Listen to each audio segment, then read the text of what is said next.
The Shadow Out of Time. 1. After 22 years of nightmare and terror, saved only by a desperate conviction of the mythical source of certain impressions, I am unwilling to vouch for the truth of that which I think I found in Western Australia on the night of July 17th to 18th, 1935. There is reason to hope that my experience was wholly or partly an hallucination, for which, indeed, abundant causes existed, and yet its realism was so hideous that I sometimes find hope impossible. If the thing did happen, then man must be prepared to accept notions of the cosmos and of his own place in the seething vortex of time whose merest mention is paralyzing. He must, too, be placed on guard against a specific, lurking peril which, though it will never engulf the whole race, may impose monstrous and unguessable horrors upon certain venturesome members of it. It is for this latter reason that I urge, with all the force of my being, a final abandonment of all the attempts at unearthing those fragments of unknown, primordial masonry which my expedition set out to investigate. Assuming that I was sane and awake, my experience on that night was such as has befallen no man before. It was, moreover, a frightful confirmation of all I had sought to dismiss as myth and dream. Mercifully, there is no proof, for in my fright I lost the awesome object which would, if real and brought out of that noxious abyss, have formed irrefutable evidence. When I came upon the horror I was alone, and I have up to now told no one about it. I could not stop the others from digging in its direction, but chance and the shifting sand have so far saved them from finding it. Now I must formulate some definitive statement, not only for the sake of my own mental balance, but to warn others as may read it seriously. These pages, much in whose earlier parts will be familiar to close readers of the general and scientific press, are written in the cabin of the ship that is bringing me home. I shall give them to my son, Professor Wingate Peaslee of Miskatonic University, the only member of my family who stuck to me after my queer amnesia of long ago, and the man best informed on the inner facts of my case. Of all living persons, he is least likely to ridicule what I shall tell of that fateful night. I did not enlighten him orally before sailing, because I think he had better have the revelation in written form. Reading and rereading at leisure will leave with him a more convincing picture than my confused tongue could hope to convey. He can do anything that he thinks best with this account, showing it, with suitable comment, in any quarters where it will be likely to accomplish good. It is for the sake of such readers as are unfamiliar with the earlier phases of my case that I am prefacing the revelation itself with a fairly ample summary of its background. My name is Nathaniel Wingate Peaslee, and those who recall the newspaper tales of a generation back, or the letters and articles in psychological journals 6 or 7 years ago, will know who and what I am. The press was filled with the details of my strange amnesia in 1908 to 1913, and much was made of the traditions of horror, madness, and witchcraft which lurked behind the ancient Massachusetts town then and now forming my place of residence. Yet I would have it known that there is nothing whatever of the mad or sinister in my heredity in early life. This is a highly important fact in view of the shadow which fell so suddenly upon me from outside sources. It may be that centuries of dark brooding had given to crumbling, whisper-haunted Arkham a peculiar vulnerability as regards such shadows, though even this seems doubtful in the light of those other cases which I later came to study. But the chief point is that my own ancestry and background are altogether normal. What came from somewhere else, where I even now hesitate to assert in plain words. I am the son of Jonathan and Hannah Wingate Peaslee, both of wholesome old Haverhill stock. I was born and reared in Haverhill, at the old homestead in Boardman Street near Golden Hill, and did not go to Arkham till I entered Miskatonic University as instructor of political economy in 1895. For 13 years more my life ran smoothly and happily. I married Alice Kezar of Haverhill in 1896, and my 3 children, Robert, Wingate, and Hannah, were born in 1898, 1900, and 1903, respectively. In 1898 I became an associate professor, and in 1902 a full professor. At no time had I the least interest in either occultism or abnormal psychology. It was on Thursday, May 14, 1908, that the queer amnesia came. The thing was quite sudden, though later I realized that certain brief, glimmering visions of several hours previous, chaotic visions which disturbed me greatly because they were so unprecedented, must have formed premonitory symptoms. My head was aching, and I had a singular feeling, altogether new to me, that someone else was trying to get possession of my thoughts. The collapse occurred about 10:20 a.m. while I was conducting a class in Political Economy 6, History and Present Tendencies of Economics, for juniors and a few sophomores. I began to see strange shapes before my eyes and to feel that I was in a grotesque room other than the classroom. My thoughts and speech wandered from any subject, and the students saw that something was gravely amiss. Then I slumped down, unconscious in my chair, in a stupor from which no one could arouse me. Nor did my rightful faculties again look out upon the daylight of our normal world for 5 years, 4 months, and 13 days. It is, of course, from others that I have learned what followed. I showed no sign of consciousness for 16.5 hours, though removed to my home at 27 Crane Street and given the best of medical attention. At 3 a.m. May 15th, my eyes opened, and I began to speak, but before long the doctor and my family were thoroughly frightened by the trend of my expression and language. It was clear that I had no remembrance of my identity and my past, though for some reason I seemed anxious to conceal this lack of knowledge. My eyes gazed strangely at the persons around me, and the flexions of my facial muscles were altogether unfamiliar. Even my speech seemed awkward and foreign. I used my vocal organs clumsily and gropingly, and my diction had a curiously stilted quality, as if I had laboriously learned the English language from books. The pronunciation was barbarously alien, whilst the idioms seemed to include both scraps of curious archaism and expressions of a wholly incomprehensible cast. Of the latter, one in particular was very potently, even terrifiedly recalled by the youngest of the physicians 20 years afterward. For at that late period such a phrase began to have an actual currency, first in England and then in the United States, and though of much complexity and indisputable newness, it reproduced in every least particular the mystifying words of the strange Arkham patient of 1908. Physical strength returned at once, although I required an odd amount of re-education in the use of my hands, legs, and bodily apparatus in general. Because of this and other handicaps inherent in the mnemonic lapse, I was for some time kept under strict medical care. When I saw that my attempts to conceal the lapse had failed, I admitted it openly, and became eager for information of all sorts. Indeed, it seemed to the doctors that I had lost interest in my proper personality as soon as I found the case of amnesia accepted as a natural thing. They noticed that my chief efforts were to master certain points in history, science, art, language, and folklore, some of them tremendously abstruse, and some childishly simple, which remained, very oddly in many cases, outside my consciousness. At the same time they noticed that I had an inexplicable command of many almost unknown sorts of knowledge, a command which I seemed to wish to hide rather than display. I would inadvertently refer with casual assurance to specific events in dim ages outside the range of accepted history, passing off such references as a jest when I saw the surprise they created, and I had a way of speaking of the future which 2 or 3 times caused actual fright. These uncanny flashes soon ceased to appear, though some observers laid their banishment more to a certain furtive caution on my part than to any waning of the strange knowledge behind them. Indeed, I seemed anomalously avid to absorb the speech, customs, and perspectives of the age around me, as if I were a studious traveler from a far, foreign land. As soon as permitted, I haunted the college library at all hours, and shortly began to arrange for those odd travels and special courses at American and European universities which evoked so much comment during the next few years. I did not at any time suffer from a lack of learned contacts, for my case had a mild celebrity among the psychologists of the period. I was lectured upon as a typical example of secondary personality, even though I seemed to puzzle the lecturers now and then with some bizarre symptoms or some queer trace of carefully veiled mockery. Of real friendliness, however, I encountered little. Something in my aspect and speech seemed to excite vague fears and aversions in everyone I met, as if I were a being infinitely removed from all that is normal and healthful. This idea of a black, hidden horror connected with incalculable gulfs of some sort of distance was oddly widespread and persistent. My own family formed no exception. From the moment of my strange wakening, my wife had regarded me with extreme horror and loathing, vowing that I was some utter alien usurping the body of her husband. In 1910 she obtained a legal divorce, nor would she ever consent to see me, even after my return to normalcy in 1913. These feelings were shared by my elder son and my small daughter, neither of whom I have ever seen since.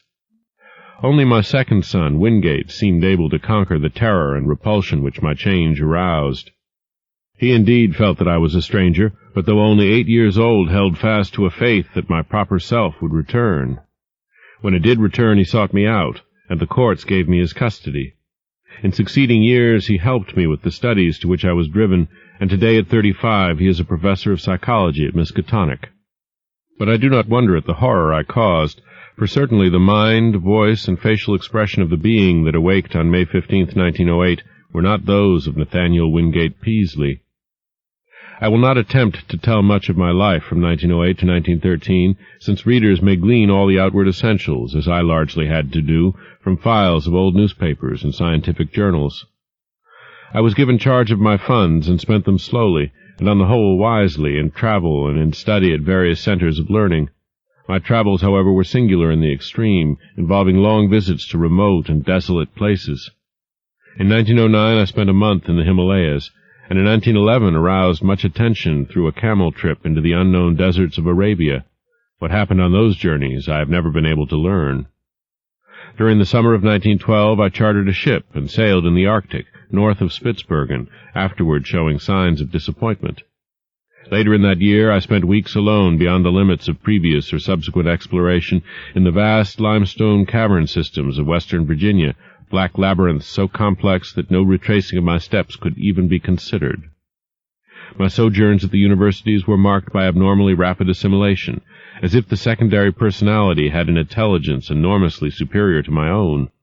I found also that my rate of reading and solitary study was phenomenal. I could master every detail of a book merely by glancing over it as fast as I could turn the leaves, while my skill at interpreting complex figures in an instant was veritably awesome. At times there appeared almost ugly reports of my power to influence the thoughts and acts of others, though I seemed to have taken care to minimize displays of this faculty. Other ugly reports concerned my intimacy with leaders of occultist groups and scholars suspected of connection with nameless bands of abhorrent elder-world hierophants.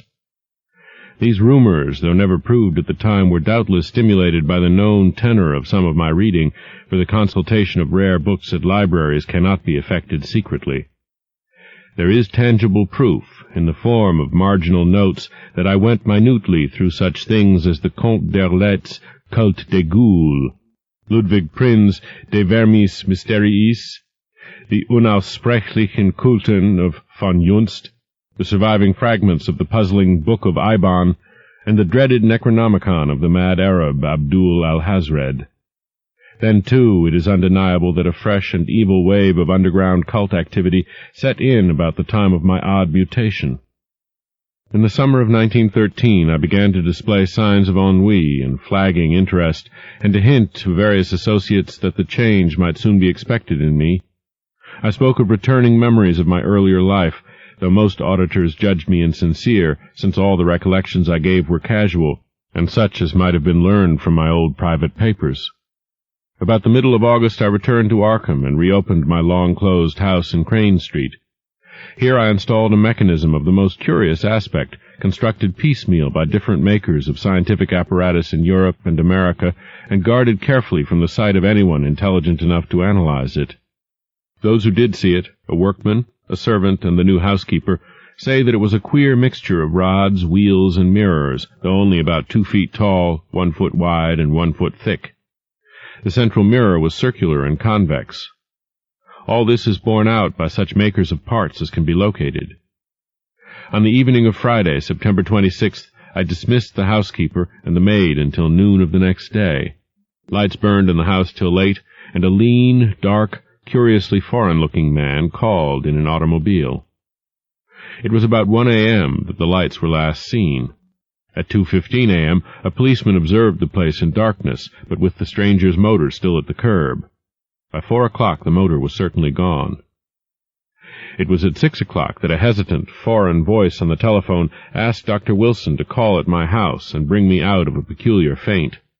This call, a long-distance one, was later traced to a public booth in the North Station in Boston, but no sign of the lean foreigner was ever unearthed. When the doctor reached my house, he found me unconscious in the sitting room, in an easy-chair with a table drawn up before it. On the polished tabletop were scratches, showing where some heavy object had rested. The queer machine was gone, nor was anything afterward heard of it. Undoubtedly the dark, lean foreigner had taken it away. In the library grate were abundant ashes, evidently left from the burning of every remaining scrap of paper on which I had written since the advent of the amnesia. Dr. Wilson found my breathing very peculiar, but after a hypodermic injection it became more regular. At 11:15 a.m., September 27th, I stirred vigorously, and my hitherto mask-like face began to show signs of expression.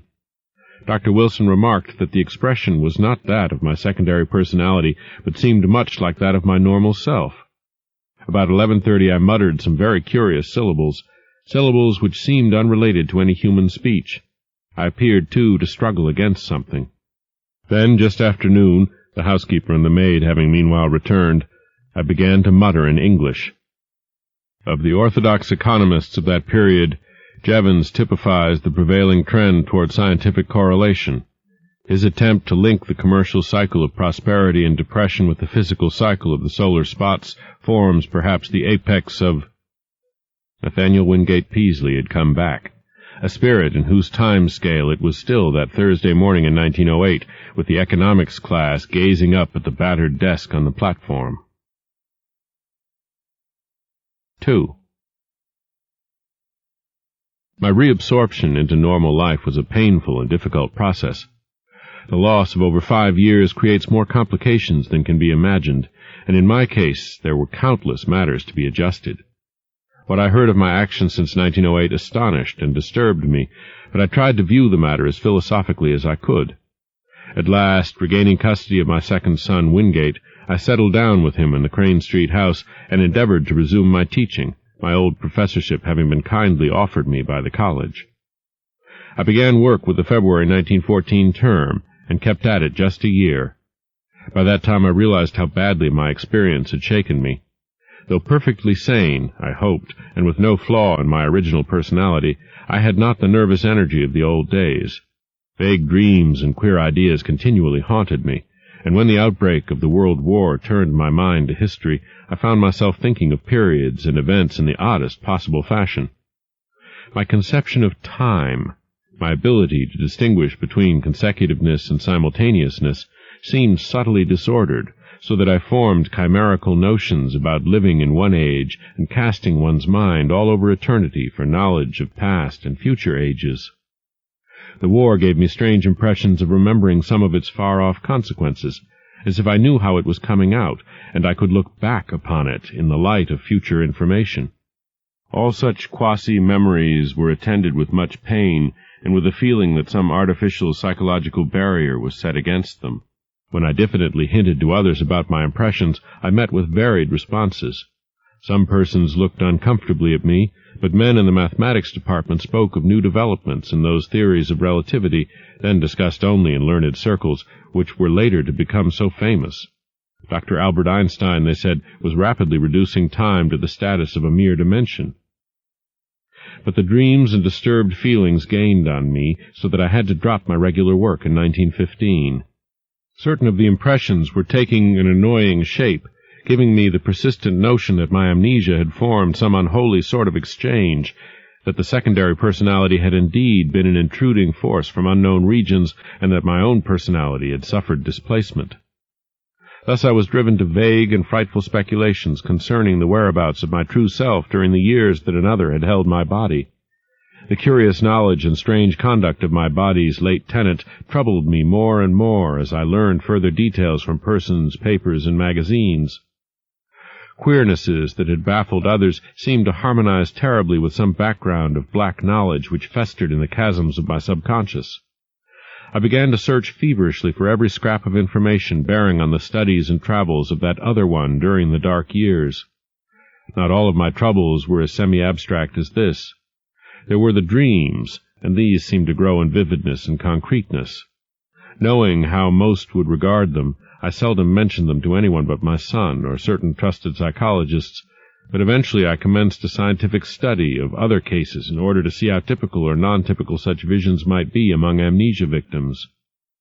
My results, aided by psychologists, historians, anthropologists, and mental specialists of wide experience, and by a study that included all records of split personalities from the days of demonic possession legends to the medically realistic present, at first bothered me more than they consoled me.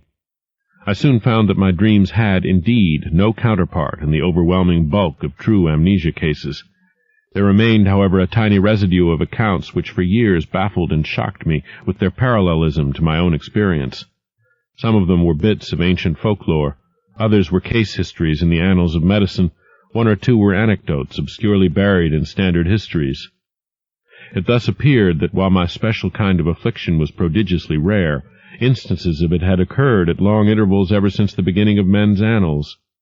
Some centuries might contain 1, 2, or 3 cases, others none, or at least none whose records survived.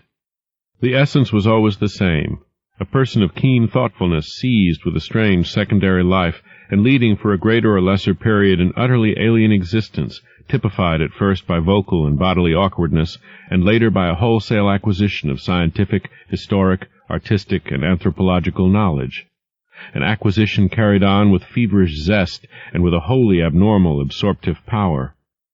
Then a sudden return of the rightful consciousness, intermittently plagued ever after with vague, unplaceable dreams suggesting fragments of some hideous memory, elaborately blotted out. And the close resemblance of those nightmares to my own, even in some of the smallest particulars, left no doubt in my mind of their significantly typical nature. 1 or 2 of the cases had an added ring of faint, blasphemous familiarity, as if I had heard of them before through some cosmic channel too morbid and frightful to contemplate. In 3 instances there was specific mention of such an unknown machine as had been in my house before the second change. Another thing that worried me during my investigation was the somewhat greater frequency of cases where a brief, elusive glimpse of the typical nightmares was afforded to persons not visited with well-defined amnesia. These persons were largely of mediocre mind, or less, and so primitive that they could scarcely be thought of as vehicles for abnormal scholarship and preternatural mental acquisitions. For a second they would be fired with alien force, then a backward lapse and a thin, swift-fading memory of unhuman horrors. There had been at least 3 such cases during the past half-century, one only 15 years before. Had something been groping blindly through time from some unsuspected abyss in nature? Were these faint cases monstrous, sinister experiments of a kind and authorship utterly beyond sane belief? Such were a few of the formless speculations of my weaker hours, fancies abetted by myths which my studies uncovered. For I could not doubt but that certain persistent legends of immemorial antiquity, apparently unknown to the victims and physicians connected with recent amnesia cases, formed a striking and awesome elaboration of memory lapses such as mine. Of the nature of the dreams and impressions which were growing so clamorous, I still almost fear to speak. They seemed to savor of madness, and at times I believed I was indeed going mad. Was there a special type of delusion afflicting those who had suffered lapses of memory? Conceivably, the efforts of the subconscious mind to fill up a perplexing blank with pseudo-memories might give rise to strange imaginative vagaries. This, indeed, though an alternative folklore theory finally seemed to me more plausible, was the belief of many of the alienists who helped me in my search for parallel cases and who shared my puzzlement at the exact resemblances sometimes discovered. They did not call the condition true insanity, but classed it rather among neurotic disorders. My course in trying to track down and analyze it, instead of vainly seeking to dismiss or forget it, they heartily endorsed as correct according to the best psychological principles. I especially valued the advice of such physicians as had studied me during my possession by the other personality. My first disturbances were not visual at all, but concerned the more abstract matters which I have mentioned. There was, too, a feeling of profound and inexplicable horror concerning myself. I developed a queer fear of seeing my own form, as if my eyes would find it something utterly alien and inconceivably abhorrent. When I did glance down and behold the familiar human shape in quiet gray or blue clothing, I always felt a curious relief, though in order to gain this relief I had to conquer an infinite dread. I shunned mirrors as much as possible, and was always shaved at the barber's. It was a long time before I correlated any of these disappointed feelings with the fleeting visual impressions which began to develop. The first such correlation had to do with the odd sensation of an external, artificial restraint on my memory. I felt that the snatches of sight I experienced had a profound and terrible meaning, and a frightful connection with myself, but that some purposeful influence held me from grasping that meaning and that connection. Then came that queerness about the element of time, and with it desperate efforts to place the fragmentary dream glimpses in the chronological and spatial pattern. The glimpses themselves were at first merely strange rather than horrible. I would seem to be in an enormous vaulted chamber whose lofty stone groinings were well nigh lost in the shadows overhead. In whatever time or place the scene might be, the principle of the arch was known as fully and used as extensively as by the Romans. There were colossal round windows and high arched doors, and pedestals or tables, each as tall as the height of an ordinary room. Vast shelves of dark wood lined the walls, holding what seemed to be volumes of immense size with strange hieroglyphs on their backs. The exposed stonework held curious carvings, always in curvilinear mathematical designs, and there were chiseled inscriptions in the same characters that the huge books bore. The dark granite masonry was of a monstrous megalithic type, with lines of convex-topped blocks fitting the concave-bottomed courses which rested upon them. There were no chairs, but the tops of the vast pedestals were littered with books, papers, and what seemed to be writing materials, oddly figured jars of a purplish metal, and rods with stained tips. Tall as the pedestals were, I seemed at times able to view them from above. On some of them were great globes of luminous crystal serving as lamps, and inexplicable machines formed of vitreous tubes and metal rods. The windows were glazed and latticed with stout-looking bars. Though I dared not approach and peer out them, I could see from where I was the waving tops of singular fern-like growths. The floor was of massive octagonal flagstones, while rugs and hangings were entirely lacking. Later I had visions of sweeping through cyclopean corridors of stone and up and down gigantic inclined planes of the same monstrous masonry. There were no stairs anywhere, nor was any passageway less than 30 feet wide. Some of the structures through which I floated must have towered in the sky for thousands of feet. There were multiple levels of black vaults below, and never-opened trapdoors, sealed down with metal bands and holding dim suggestions of some special peril. I seemed to be a prisoner, and horror hung broodingly over everything I saw. I felt that the mocking curvilinear hieroglyphs on the walls would blast my soul with their message were I not guarded by a merciful ignorance. Still later my dreams included vistas from the great round windows and from the titanic flat roof with its curious gardens, wide barren area, and high scalloped parapet of stone to which the topmost of the inclined planes led. There were almost endless leagues of giant buildings, each in its garden and ranged along paved roads fully 200 feet wide. They differed greatly in aspect, but few were less than 500 feet square or 1,000 feet high. Many seemed so limitless that they must have had a frontage of several thousand feet, while some shot up to mountainous altitudes in the gray, steamy heavens. They seemed to be mainly of stone or concrete, and most of them embodied the oddly curvilinear type of masonry noticeable in the building that held me. Roofs were flat and garden-covered, and tended to have scalloped parapets. Sometimes there were terraces and higher levels and wide cleared spaces amidst the gardens. The great roads held hints of motion, but in the earlier visions I could not resolve this impression into details. In certain places I beheld enormous dark cylindrical towers which climbed far above any of the other structures.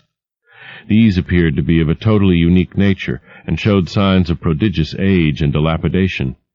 They were built of a bizarre type of square-cut basalt masonry, and tapered slightly toward their rounded tops. Nowhere in any of them could the least traces of windows or other apertures save huge doors be found. I noticed also some lower buildings, all crumbling with the weathering of eons, which resembled these dark cylindrical towers in basic architecture. Around all these aberrant piles of square-cut masonry there hovered an inexplicable aura of menace and concentrated fear, like that bred by the sealed trapdoors. The omnipresent gardens were almost terrifying in their strangeness, with bizarre and unfamiliar forms of vegetation nodding over broad paths lined with curiously carven monoliths. Abnormally vast fern-like growths predominated, some green and some of a ghastly fungoid pallor. Among them rose great spectral things resembling calamites, whose bamboo-like trunks towered to fabulous heights. Then there were tufted forms like fabulous cycads and grotesque dark-green shrubs and trees of coniferous aspect. Flowers were small, colorless, and unrecognizable, blooming in geometrical beds and at large among the greenery. In a few of the terrace and rooftop gardens were larger and more vivid blossoms of almost offensive contours and seeming to suggest artificial breeding. Fungi of inconceivable size, outlines, and colors speckled the scene in patterns bespeaking some unknown but well-established horticultural tradition. In the larger gardens on the ground there seemed to be some attempt to preserve the irregularities of nature, but on the roofs there was more selectiveness and more evidence of the topiary art. The skies were almost always moist and cloudy, and sometimes I would seem to witness tremendous rains. Once in a while, though, there would be glimpses of the sun, which looked abnormally large, and of the moon, whose markings held a touch of difference from the normal that I could never quite fathom. When, very rarely, the night sky was clear to any extent, I beheld constellations which were nearly beyond recognition. Known outlines were sometimes approximated, but seldom duplicated, and from the position of the few groups I could recognize, I felt I must be in the Earth's southern hemisphere, near the Tropic of Capricorn. The far horizon was always steamy and indistinct, but I could see that great jungles of unknown tree ferns, calamites, lepidodendra, and sigillaria lay outside the city, their fantastic frondage waving mockingly in the shifting vapors. Now and then there would be suggestions of motion in the sky, but these my early visions never resolved. By the autumn of 1914, I began to have infrequent dreams of strange floatings over the city and through the regions around it. I saw interminable roads through forests of fearsome growths with mottled, fluted, and banded trunks, and passed other cities as strange as the one which persistently haunted me. I saw monstrous constructions of black or iridescent stone in glades and clearings where perpetual twilight reigned, and traversed long causeways over swamps so dark that I could tell but little of their moist, towering vegetation. Once I saw an area of countless miles strewn with age-blasted basaltic ruins whose architecture had been like that of the few windowless round-top towers in the haunting city. And once I saw the sea, a boundless, steamy expanse beyond the colossal stone piers of an enormous town of domes and arches. Great, shapeless suggestions of shadow moved over it, and here and there its surface was vexed with anomalous spoutings. 3. As I have said, it was not immediately that these wild visions began to hold their terrifying quality. Certainly many persons have dreamed intrinsically stranger things, things compounded of unrelated scraps of daily life, pictures and reading, and arranged in fantastically novel forms by the unchecked caprices of sleep. For some time I accepted the visions as natural, even though I had never before been an extravagant dreamer. Many of the vague anomalies, I argued, must have come from trivial sources too numerous to track down, while others seemed to reflect a common textbook knowledge of the plants and other conditions of the primitive world of 150 million years ago, the world of the Permian or Triassic age. In the course of some months, however, the element of terror did figure with accumulating force. This was when the dreams began so unfailingly to have the aspect of memories, and when my mind began to link them with my growing abstract disturbances, the feeling of mnemonic restraint, the curious impressions regarding time, and sense of a loathsome exchange with my secondary personality of 1908 to 1913, and, considerably later, the inexplicable loathing of my own person. As certain definite details began to enter the dreams, their horror increased 1,000-fold, until by October 1915 I felt I must do something. It was then that I began an intensive study of other cases of amnesia and visions, feeling that I might thereby objectivize my trouble and shake clear of its emotional grip. However, as before mentioned, the result was at first almost exactly opposite. It disturbed me vastly to find that my dreams had been so closely duplicated, especially since some of the accounts were too early to admit of any geological knowledge, and therefore of any idea of primitive landscapes on the subject's part. What is more, many of these accounts supplied very horrible details and explanations in connection with the visions of great buildings and jungle gardens, and other things. The actual sights and vague impressions were bad enough, but what was hinted or asserted by some of the other dreamers savored of madness and blasphemy. Worst of all, my own pseudo-memory was aroused to wilder dreams and hints of coming revelations, and yet most doctors deemed my course on the whole an advisable one. I studied psychology systematically, and under the prevailing stimulus my son Wingate did the same, his studies leading eventually to his present professorship. In 1917 and 1918 I took special courses at Miskatonic. Meanwhile, my examination of medical, historical, and anthropological records became indefatigable, involving travels to distant libraries, and finally including even a reading of the hideous books of forbidden elder lore in which my secondary personality had been so disturbingly interested. Some of the latter were the actual copies I had consulted in my altered state, and I was greatly disturbed by certain marginal notations and ostensible corrections of the hideous text in a script and idiom which somehow seemed oddly unhuman. These markings were mostly in the respective languages of the various books, all of which the writer seemed to know with equal, though obviously academic, facility. One note appended to von Juntz's Unaussprechlichen Kulten, however, was alarmingly otherwise. It consisted of certain curvilinear hieroglyphs in the same ink as that of the German corrections, but following no recognized human pattern. And these hieroglyphs were closely and unmistakably akin to the characters constantly met with in my dreams, characters whose meaning I would sometimes momentarily fancy I knew, or was just on the brink of recalling. To complete my black confusion, my librarians assured me that, in view of previous examinations and records of consultation of the volumes in question, all of these notations must have been made by myself in my secondary state. This despite the fact that I was and still am ignorant of 3 of the languages involved. Piecing together the scattered records, ancient and modern, anthropological and medical, I found a fairly consistent mixture of myth and hallucination whose scope and wildness left me utterly dazed. Only one thing consoled me, the fact that the myths were of such early existence. What lost knowledge could have brought pictures of the Paleozoic or Mesozoic landscape into these primitive fables, I could not even guess, but the pictures had been there. Thus a basis existed for the formation of a fixed type of delusion. Cases of amnesia no doubt created the general myth pattern, but afterward the fanciful accretions of the myths must have reacted on amnesia sufferers and colored their pseudo-memories. I myself had read and heard all the early tales during my memory lapse. My quest had amply proved that. Was it not natural, then, for my subsequent dreams and emotional impressions to become colored and molded by what my memory subtly held over from my secondary state? A few of the myths had significant connections with other cloudy legends of the pre-human world, especially those Hindu tales involving stupefying gulfs of time and forming part of the lore of modern theosophists. Primal myth and modern delusion joined in their assumption that mankind is only one, perhaps the least, of the highly evolved and dominant races of this planet's long and largely unknown career.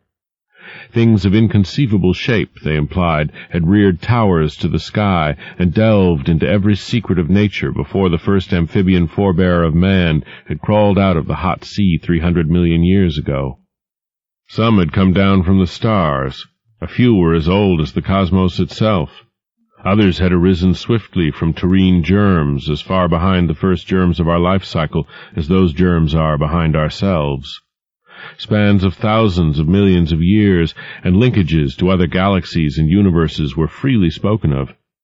Indeed, there was no such thing as time in its humanly accepted sense. But most of the tales and impressions concerned a relatively late race, of a queer and intricate shape resembling no life form known to science, which had lived till only 50 million years before the advent of man. This, they indicated, was the greatest race of all, because it alone had conquered the secret of time.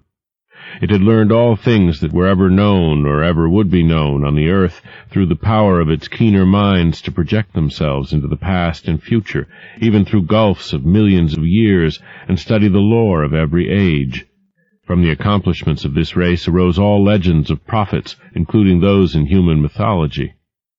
In its vast libraries were volumes of texts and pictures holding the whole of Earth's annals, histories and descriptions of every species that had ever been or that ever would be, with full records of their arts, their achievements, their languages, and their psychologies. With this eon-embracing knowledge, the great race chose from every era and life form such thoughts, arts, and processes as might suit its own nature and situation. Knowledge of the past, secured through a kind of mind-casting outside the recognized senses, was harder to glean than knowledge of the future. In the latter case, the course was easier and more material. With suitable mechanical aid, a mind would project itself forward in time, feeling its dim, extrasensory way till it approached the desired period. Then, after preliminary trials, it would seize on the best discoverable representative of the highest of that period's life forms. It would enter the organism's brain and set up therein its own vibrations, while the displaced mind would strike back to the period of the displacer, remaining in the latter's body till a reverse process was set up. The projected mind and the body of the organism of the future would then pose as a member of the race whose outward form it wore, learning as quickly as possible all that could be learned of the chosen age and its massed information and techniques. Meanwhile, the displaced mind, thrown back to the displacer's age and body, would be carefully guarded. It would be kept from harming the body it occupied, and would be drained of all its knowledge by trained questioners. Often it could be questioned in its own language, when previous quests into the future had brought back records of that language. If the mind came from a body whose language the great race could not physically reproduce, clever machines would be made, on which the alien speech could be played as on a musical instrument. The great race's members were immense rugose cones 10 feet high, and with head and other organs attached to foot-thick distensible limbs spreading from the apexes. They spoke by the clicking or scraping of huge paws or claws attached to the end of 2 of their 4 limbs, and walked by the expansion and contraction of a viscous layer attached to their vast 10-foot bases. When the captive mind's amazement and resentment had worn off, and when, assuming that it came from a body vastly different from the great race's, it had lost its horror at its unfamiliar temporary form, it was permitted to study its new environment and experience a wonder and wisdom approximating that of its displacer. With suitable precautions, and in exchange for suitable services, it was allowed to rove all over the habitable world in Titan airships or on the huge, boat-like atomic-engined vehicles which traversed the great roads, and to delve freely into the libraries containing the records of the planet's past and future.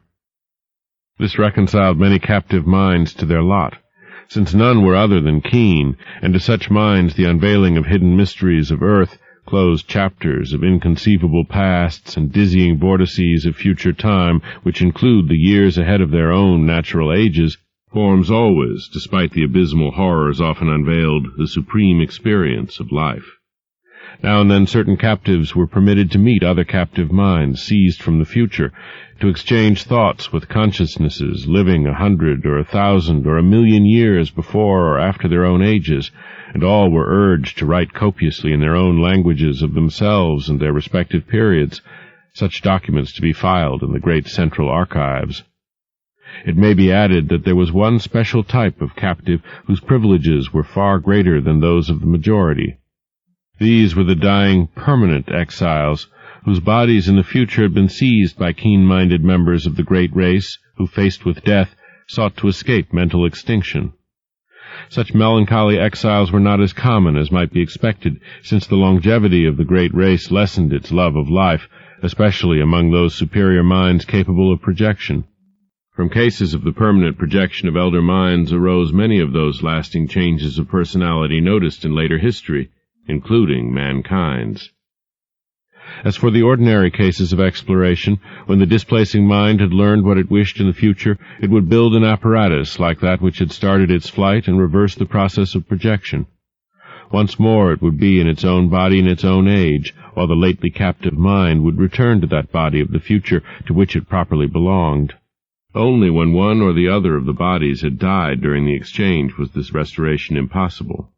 In such cases, of course, the exploring mind had, like those of the death-escapers, to live out an alien-bodied life in the future, or else the captive mind, like the dying permanent exiles, had to end its days in the form and past age of the great race.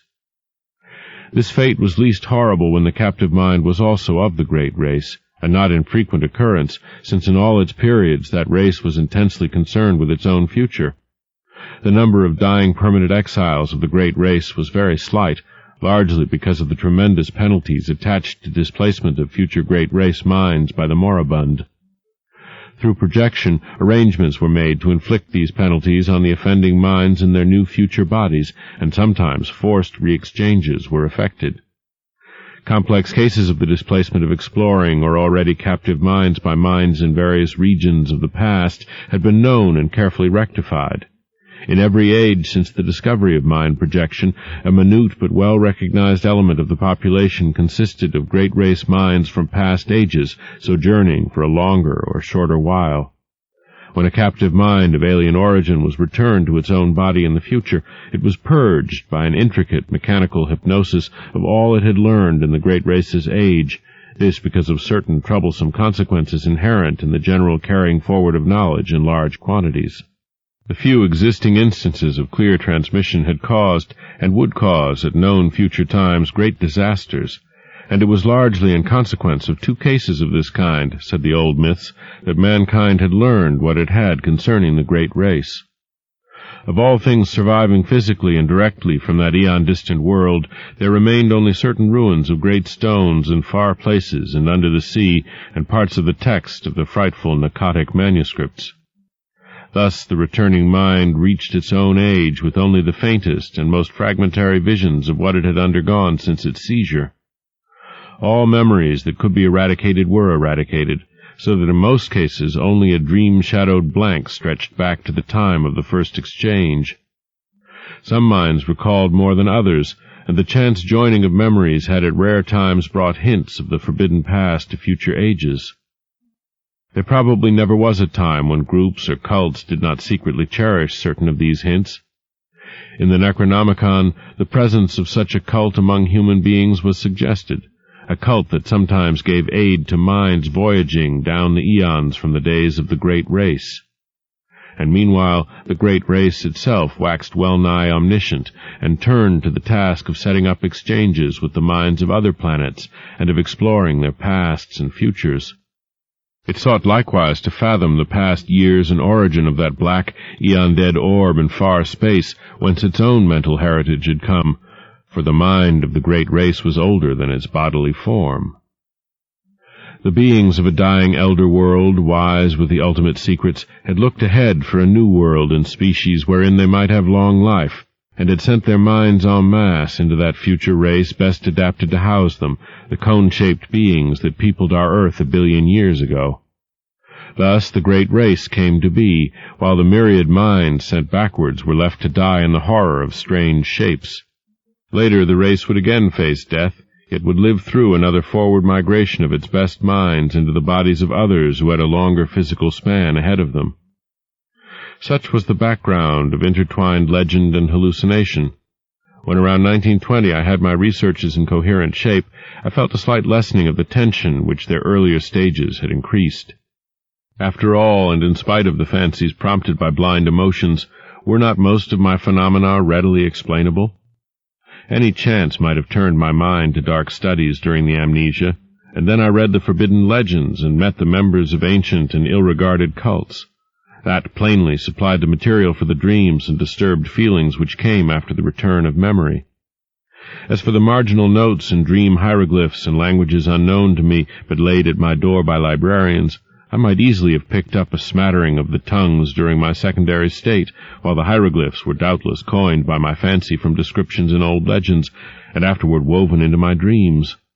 I tried to verify certain points through conversation with known cult leaders, but never succeeded in establishing the right connections. At times the parallelism of so many cases in so many distant ages continued to worry me as it had at first, but on the other hand I reflected that the excitant folklore was undoubtedly more universal in the past than in the present. Probably all the other victims whose cases were like mine had had a long and familiar knowledge of the tales I had learned only when in my secondary state. When these victims had lost their memory, they had associated themselves with the creatures of their household myths, the fabulous invaders supposed to displace men's minds, and had thus embarked upon quests for knowledge which they thought they could take back to a fancied, non-human past. Then, when their memory returned, they reversed the associative process and thought of themselves as the former captive minds instead of as the displacers. Hence the dreams and pseudo-memories following the conventional myth pattern. Despite the seeming cumbrousness of these explanations, they came finally to supersede all others in my mind, largely because of the greater weakness of any rival theory, and a substantial number of eminent psychologists and anthropologists gradually agreed with me. The more I reflected, the more convincing did my reasoning seem, till in the end I had a really effective bulwark against the visions and impressions which still assailed me. Suppose I did see strange things at night. These were only what I had heard and read of. Suppose I did have odd loathings and perspectives and pseudo-memories. These, too, were only echoes of myths absorbed in my secondary state. Nothing that I might dream, nothing that I might feel, could be of any actual significance. Fortified by this philosophy, I greatly improved in nervous equilibrium, even though the visions, rather than the abstract impressions, steadily became more frequent and more disturbingly detailed. In 1922, I felt able to undertake regular work again, and put my newly gained knowledge to practical use by accepting an instructorship in psychology at the university. My old chair of political economy had long been adequately filled, besides which methods of teaching economics had changed greatly since my heyday. My son was at this time just entering on the postgraduate studies leading to his present professorship, and we worked together a great deal. 4. I continued, however, to keep a careful record of the outre dreams which crowded upon me so thickly and vividly.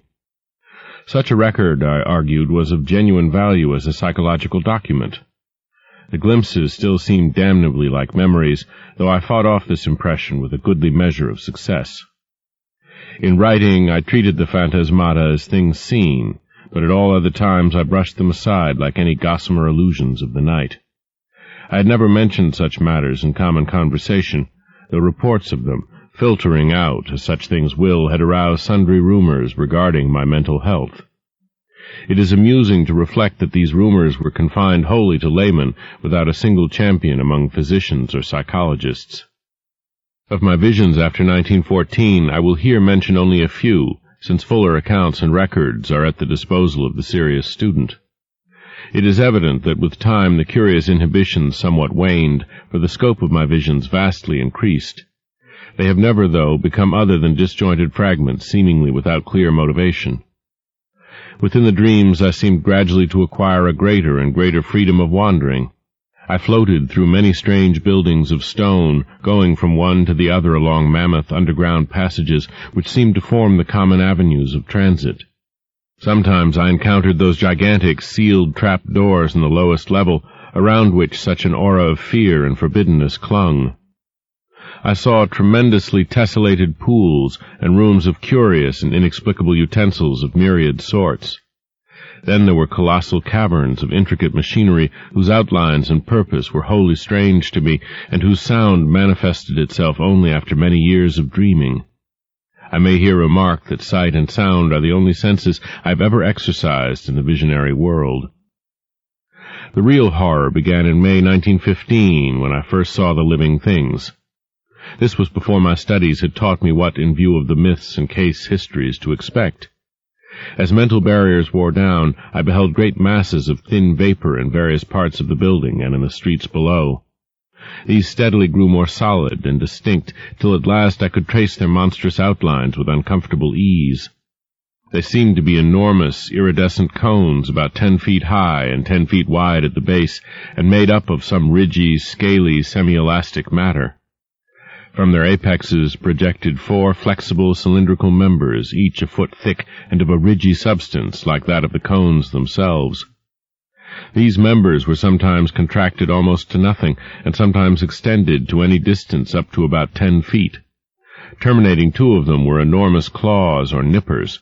At the end of a third were 4 red trumpet-like appendages, The fourth terminated in an irregular yellowish globe some 2 feet in diameter and having 3 great dark eyes ranged along its central circumference.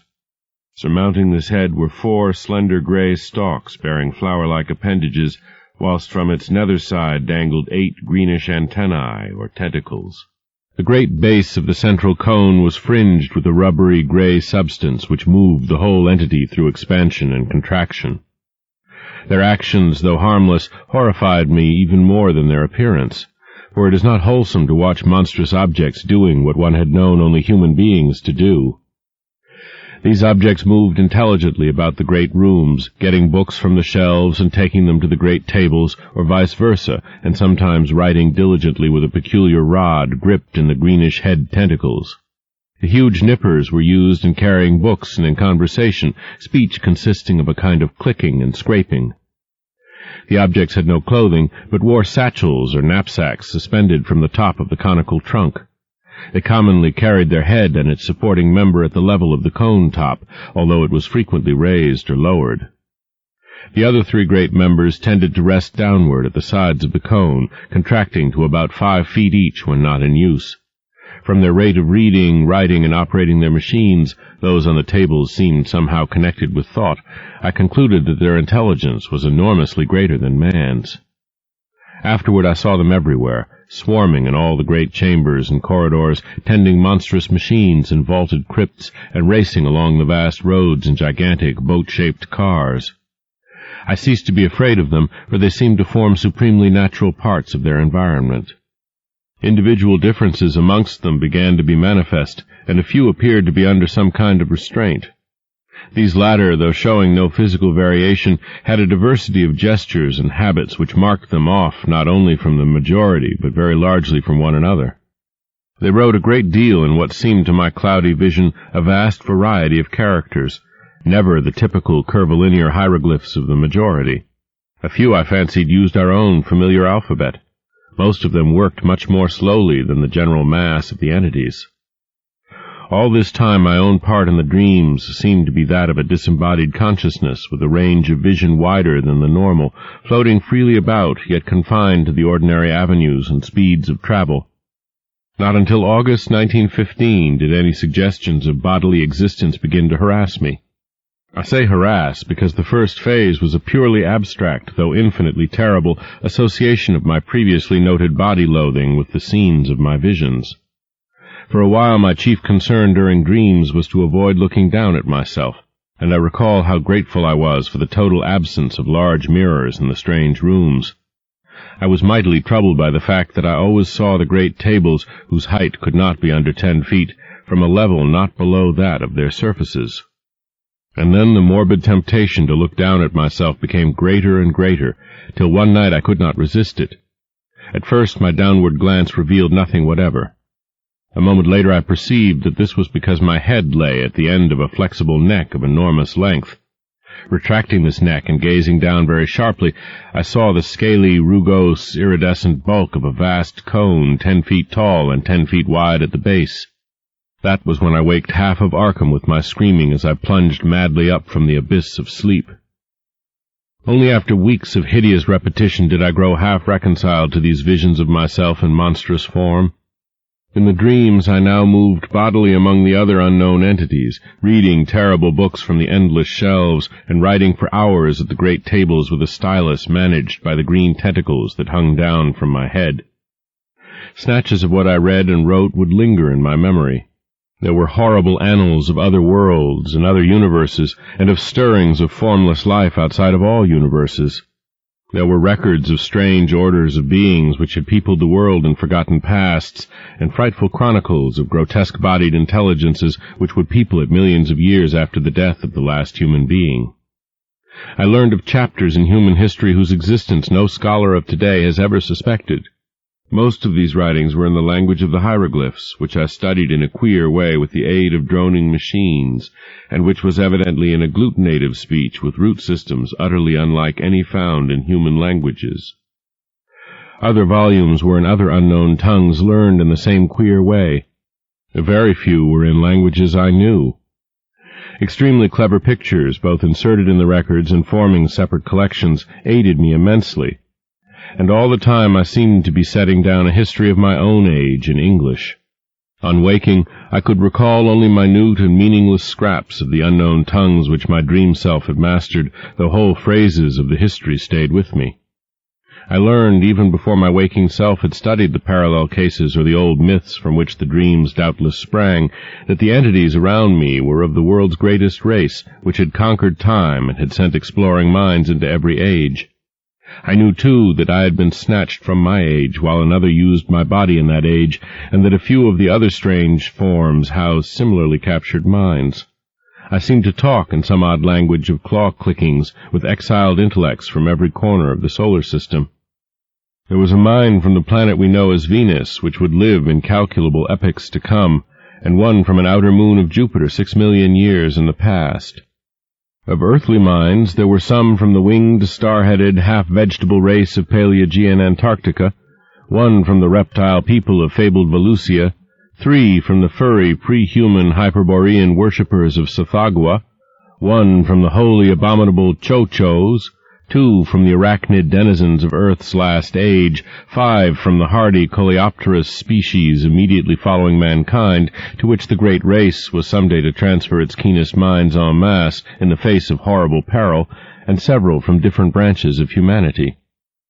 I talked with the mind of Yang Li, a philosopher from the cruel empire of San Chan, which is to come in 5000 A.D., with that of a general of the great-headed brown people who held South Africa in 50,000 B.C., with that of a 12th-century Florentine monk named Bartolomeo Corsi, with that of a king of Lomar who had ruled that terrible polar land 100,000 years before the squat, yellow Inutos came from the west to engulf it. I talked with the mind of Nug Soth, a magician of the dark conquerors of 16,000 A.D., with that of a Roman named Titus Sempronius Blasus, who had been a quaestor in Sulla's time, with that of Kephanes, an Egyptian of the 14th dynasty, who told me the hideous secret of Nyarlathotep, with that of a priest of Atlantis's Middle Kingdom, with that of a Suffolk gentleman of Cromwell's day, James Woodville, with that of a court astronomer of pre-Inca Peru, with that of the Australian physicist Neville Kingston Brown, who will die in 2518 A.D., with that of an archimage of vanished Ye in the Pacific, with that of Theodotides, a Greco-Bactrian official of 200 B.C., with that of an aged Frenchman of Louis XIII's time named Pierre-Louis Montagny, with that of Crom Ya, a Cimmerian chieftain of 15,000 B.C., and with so many others that my brain cannot hold the shocking secrets and dizzying marvels I learned from them.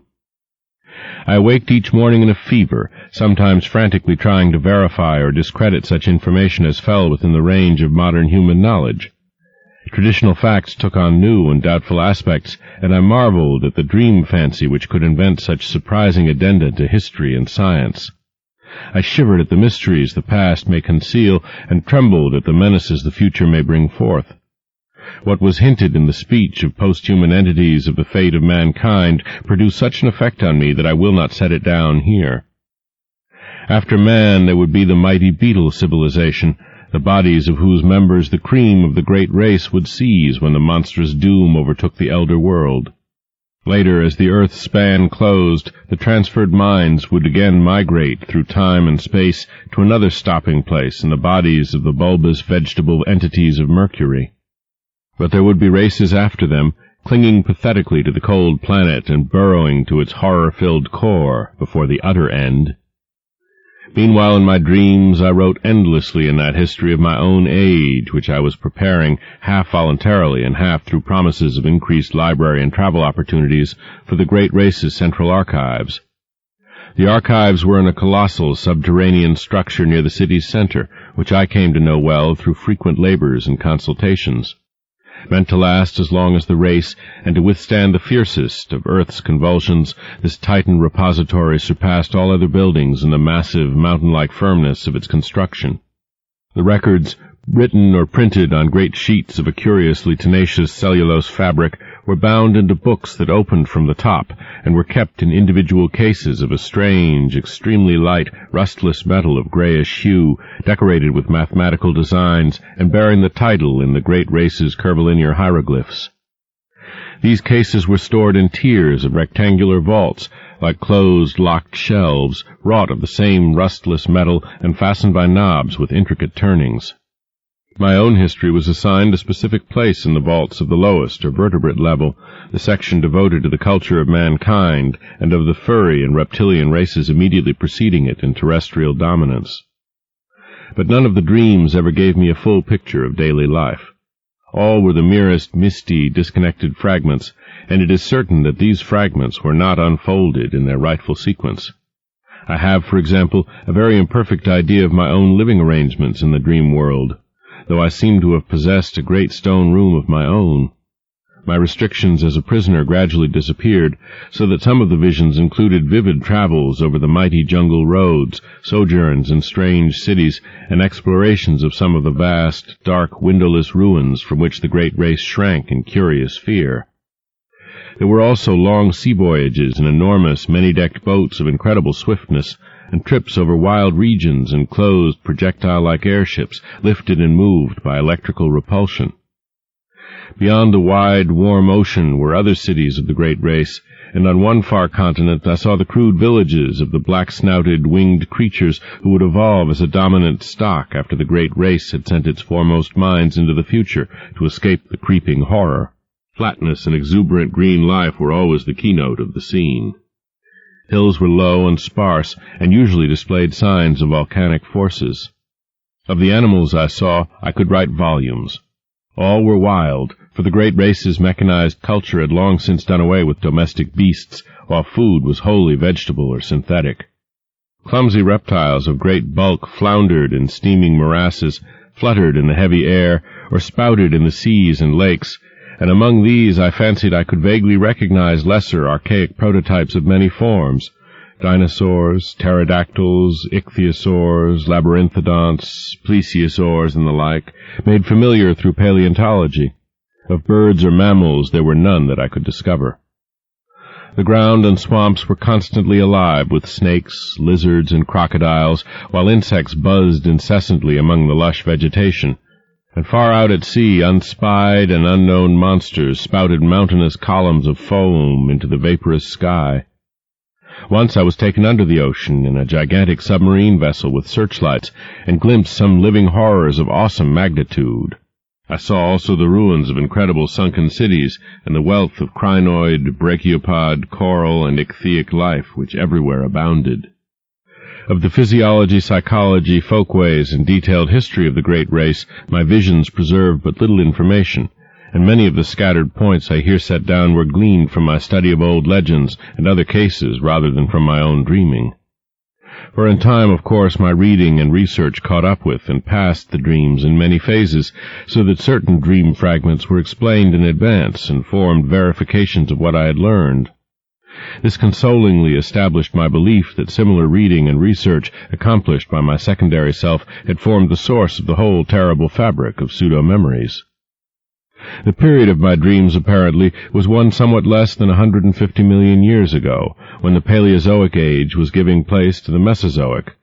The bodies occupied by the great race represented no surviving or even scientifically known line of terrestrial evolution, but were of a peculiar, closely homogeneous, and highly specialized organic type, inclining as much to the vegetable as to the animal state. Cell action was of a unique sort, almost precluding fatigue, and wholly eliminating the need of sleep. Nourishment, assimilated through the red trumpet-like appendages on one of the great flexible limbs, was always semi-fluid, and in many aspects wholly unlike the food of existing animals. The beings had but two of the senses which we recognize, sight and hearing, the latter accomplished through the flower-like appendages on the gray stalks above their heads. Of other and incomprehensible senses, not, however, well utilizable by alien captive minds inhabiting their bodies, they possessed many. Their 3 eyes were so situated as to give them a range of vision wider than the normal. Their blood was a sort of deep greenish ichor of great thickness. They had no sex, but reproduced through seeds or spores which clustered on their bases and could be developed only under water. Great shallow tanks were used for the growth of their young, which were, however, reared only in small numbers on account of the longevity of individuals, 4,000 or 5,000 years being the common lifespan. Markedly defective individuals were quickly disposed of as soon as their defects were noticed. Disease and the approach of death were, in the absence of a sense of touch or of physical pain, recognized by purely visual symptoms. The dead were incinerated with dignified ceremonies. Once in a while, as before mentioned, a keen mind would escape death by forward projection in time, but such cases were not numerous. When one did occur, the exiled mind from the future was treated with the utmost kindness till the dissolution of its unfamiliar tenement. The great race seemed to form a single, loosely knit nation or league, with major institutions in common, though there were 4 definite divisions. The political and economic system of each unit was a sort of fascistic socialism, with major resources rationally distributed and power delegated to a small governing board, elected by the votes of all able to pass certain educational and psychological tests. Family organization was not overstressed, though ties among persons of common descent were recognized, and the young were generally reared by their parents. Resemblances to human attitudes and institutions were, of course, most marked in those fields where on the one hand highly abstract elements were concerned, or where on the other hand there was a dominance of the basic, unspecialized urges common to all organic life. A few added likenesses came through conscious adoption as the great race probed the future and copied what it liked. Industry, highly mechanized, demanded but little time from each citizen, and the abundant leisure was filled with intellectual and aesthetic activities of various sorts. The sciences were carried to an unbelievable height of development, and art was a vital part of life, though at the period of my dreams it had passed its crest and meridian. Technology was enormously stimulated through the constant struggle to survive and to keep in existence the physical fabric of great cities imposed by the prodigious geologic upheavals of those primal days. Crime was surprisingly scant and was dealt with through highly efficient policing. Punishments ranged from privilege deprivation and imprisonment to death or major emotion wrenching, and were never administered without a careful study of the criminal's motivations. Warfare, largely civil for the last few millennia, though sometimes waged against reptilian or octopodic invaders, or against the winged star-headed old ones who centered in the Antarctic, was infrequent though infinitely devastating. An enormous army, using camera-like weapons which produced tremendous electrical effects, was kept on hand for purposes seldom mentioned, but obviously connected with the ceaseless fear of the dark, windowless elder ruins and of the great sealed trapdoors in the lowest subterranean levels. This fear of the basalt ruins and trapdoors was largely a matter of unspoken suggestion, or at most of furtive quasi-whispers. Everything specific which bore on it was significantly absent from such books as were on the common shelves. It was the one subject lying altogether under a taboo among the great race, and seemed to be connected alike with horrible bygone struggles and with that future peril which would some day force the race to send its keener minds ahead en masse in time. Imperfect and fragmentary as were the other things presented by dreams and legends, this matter was still more bafflingly shrouded. The vague old myths avoided it, or perhaps all allusions had for some reason been excised. And in the dreams of myself and others the hints were peculiarly few. Members of the great race never intentionally referred to the matter, and what could be gleaned came only from some of the more sharply observant captive minds. According to these scraps of information, the basis of the fear was a horrible elder race of half-polypous, utterly alien entities which had come through space from immeasurably distant universes and had dominated the Earth and 3 other solar planets about 600 million years ago. They were only partly material, as we understand matter, and their type of consciousness and media of perception differed widely from those of terrestrial organisms. For example, their senses did not include that of sight, their mental world being a strange, non-visual pattern of impressions. They were, however, sufficiently material to use implements of normal matter when in cosmic areas containing it, and they required housing, albeit of a peculiar kind. Though their senses could penetrate all material barriers, their substance could not, and certain forms of electrical energy could wholly destroy them. They had the power of aerial motion, despite the absence of wings or any other visible means of levitation. Their minds were of such texture that no exchange with them could be effected by the great race. When these things had come to the earth, they had built mighty basalt cities of windowless towers, and had preyed horribly upon the beings they found. Thus it was when the minds of the great race sped across the void from that obscure transgalactic world known in the disturbing and debatable Eltdown shards as Yith. The newcomers, with the instruments they created, had found it easy to subdue the predatory entities and drive them down to those caverns of inner earth which they had already joined to their abodes and begun to inhabit. Then they had sealed the entrances and left them to their fate, afterward occupying most of their great cities and preserving certain important buildings for reasons connected more with superstition than with indifference, boldness, or scientific and historical zeal. But as the eons passed, there came vague, evil signs that the elder things were growing strong and numerous in the inner world. There were sporadic eruptions of a particularly hideous character in certain small and remote cities of the great race, and in some of the deserted elder cities which the great race had not peopled, places where the paths to the gulfs below had not been properly sealed or guarded. After that, greater precautions were taken, and many of the paths were closed forever, though a few were left with sealed trapdoors for strategic use in fighting the elder things if they ever broke forth in unexpected places. The eruptions of the elder things must have been shocking beyond all description, since they had permanently colored the psychology of the great race. Such was the fixed mood of horror that the very aspect of the creatures was left unmentioned. At no time was I able to gain a clear hint of what they looked like. There were veiled suggestions of a monstrous plasticity and of temporary lapses of visibility, while other fragmentary whispers referred to their control and military use of great winds. Singular whistling noises and colossal footprints made up of 5 circular toe marks seemed also to be associated with them. It was evident that the coming doom so desperately feared by the great race, the doom that was one day to send millions of keen minds across the chasm of time to strange bodies in the safer future, had to do with a final successful eruption of the elder beings. Mental projections down the ages had clearly foretold such a horror, and the great race had resolved that none who could escape should face it, that the foray would be a matter of vengeance rather than an attempt to reoccupy the outer world. They knew from the planet's later history, for their projections showed the coming and going of subsequent races untroubled by the monstrous entities. Perhaps these entities had come to prefer Earth's inner abysses to the variable, storm-ravaged surface, since light meant nothing to them. Perhaps, too, they were slowly weakening with the eons. Indeed, it was known that they would be quite dead in the time of the post-human beetle race which the fleeing minds would tenant. Meanwhile, the great race maintained its cautious vigilance, with potent weapons ceaselessly ready, despite the horrified banishing of the subject from common speech and visible records, and always the shadow of nameless fear hung about the sealed trapdoors and the dark, windowless elder towers. 5.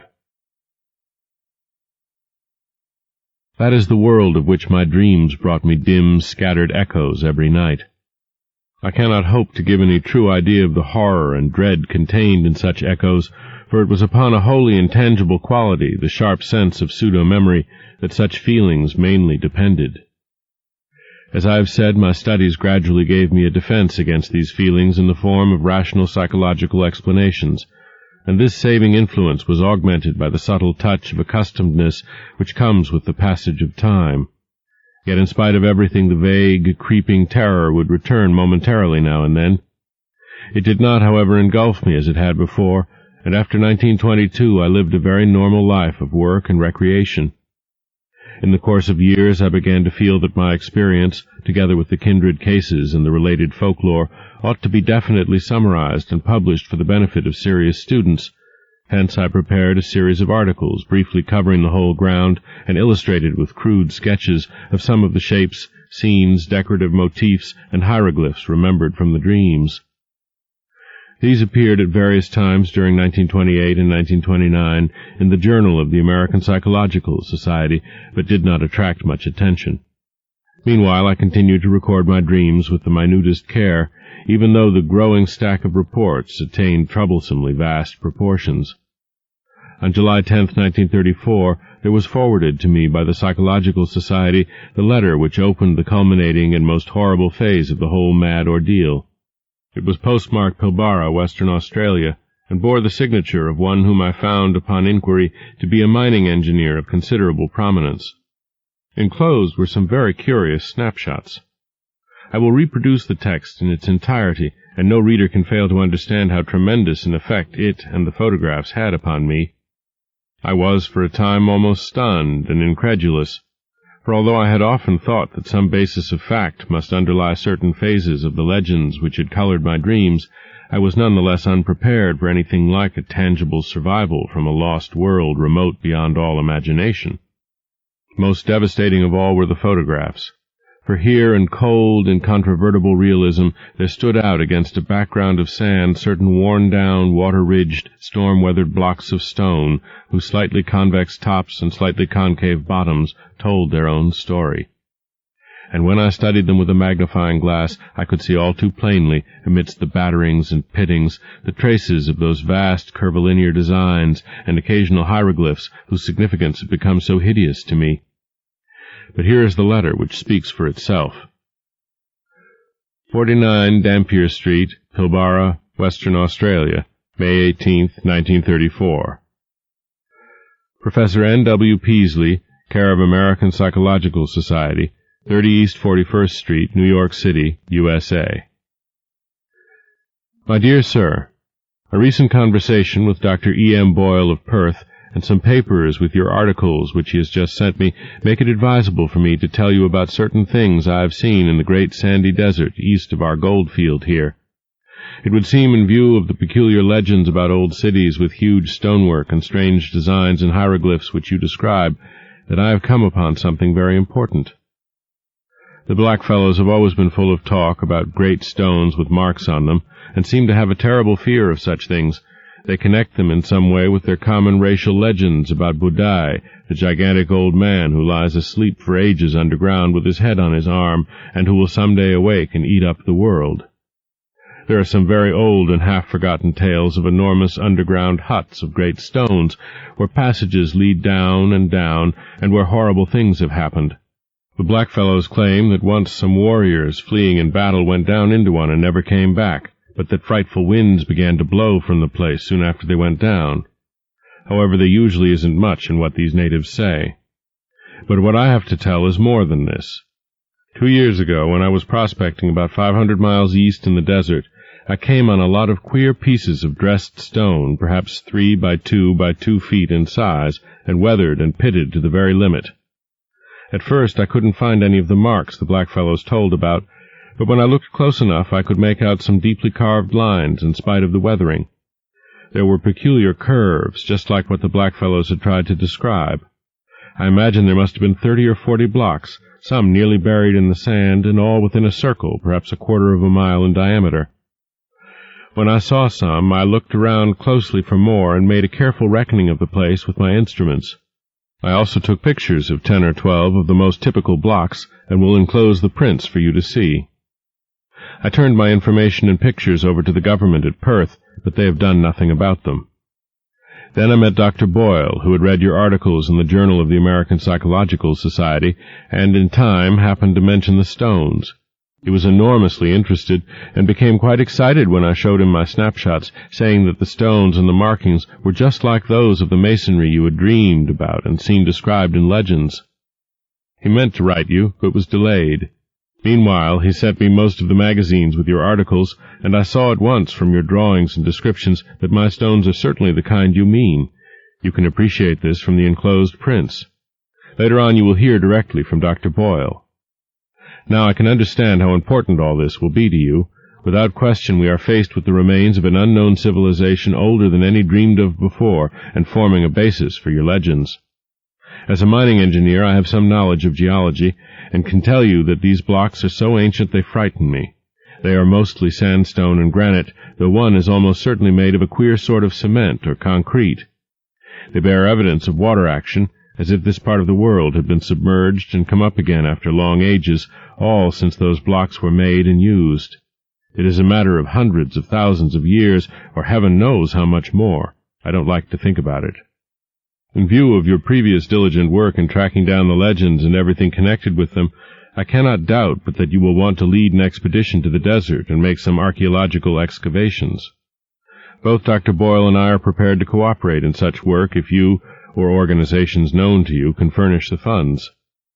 I can get together a dozen miners for the heavy digging, The blackfellows would be of no use, for I found that they have an almost maniacal fear of this particular spot. Boyle and I are saying nothing to others, for you very obviously ought to have precedence in any discoveries or credit. The place can be reached from Pilbara in about 4 days by motor tractor, which we'd need for our apparatus. It is somewhat west and south of Warburton's Path of 1873, and 100 miles southeast of Joanna Spring. We could float things up the De Grey River instead of starting from Pilbara, but all that can be talked over later.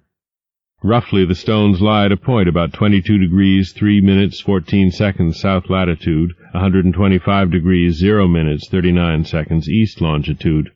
The climate is tropical, and the desert conditions are trying.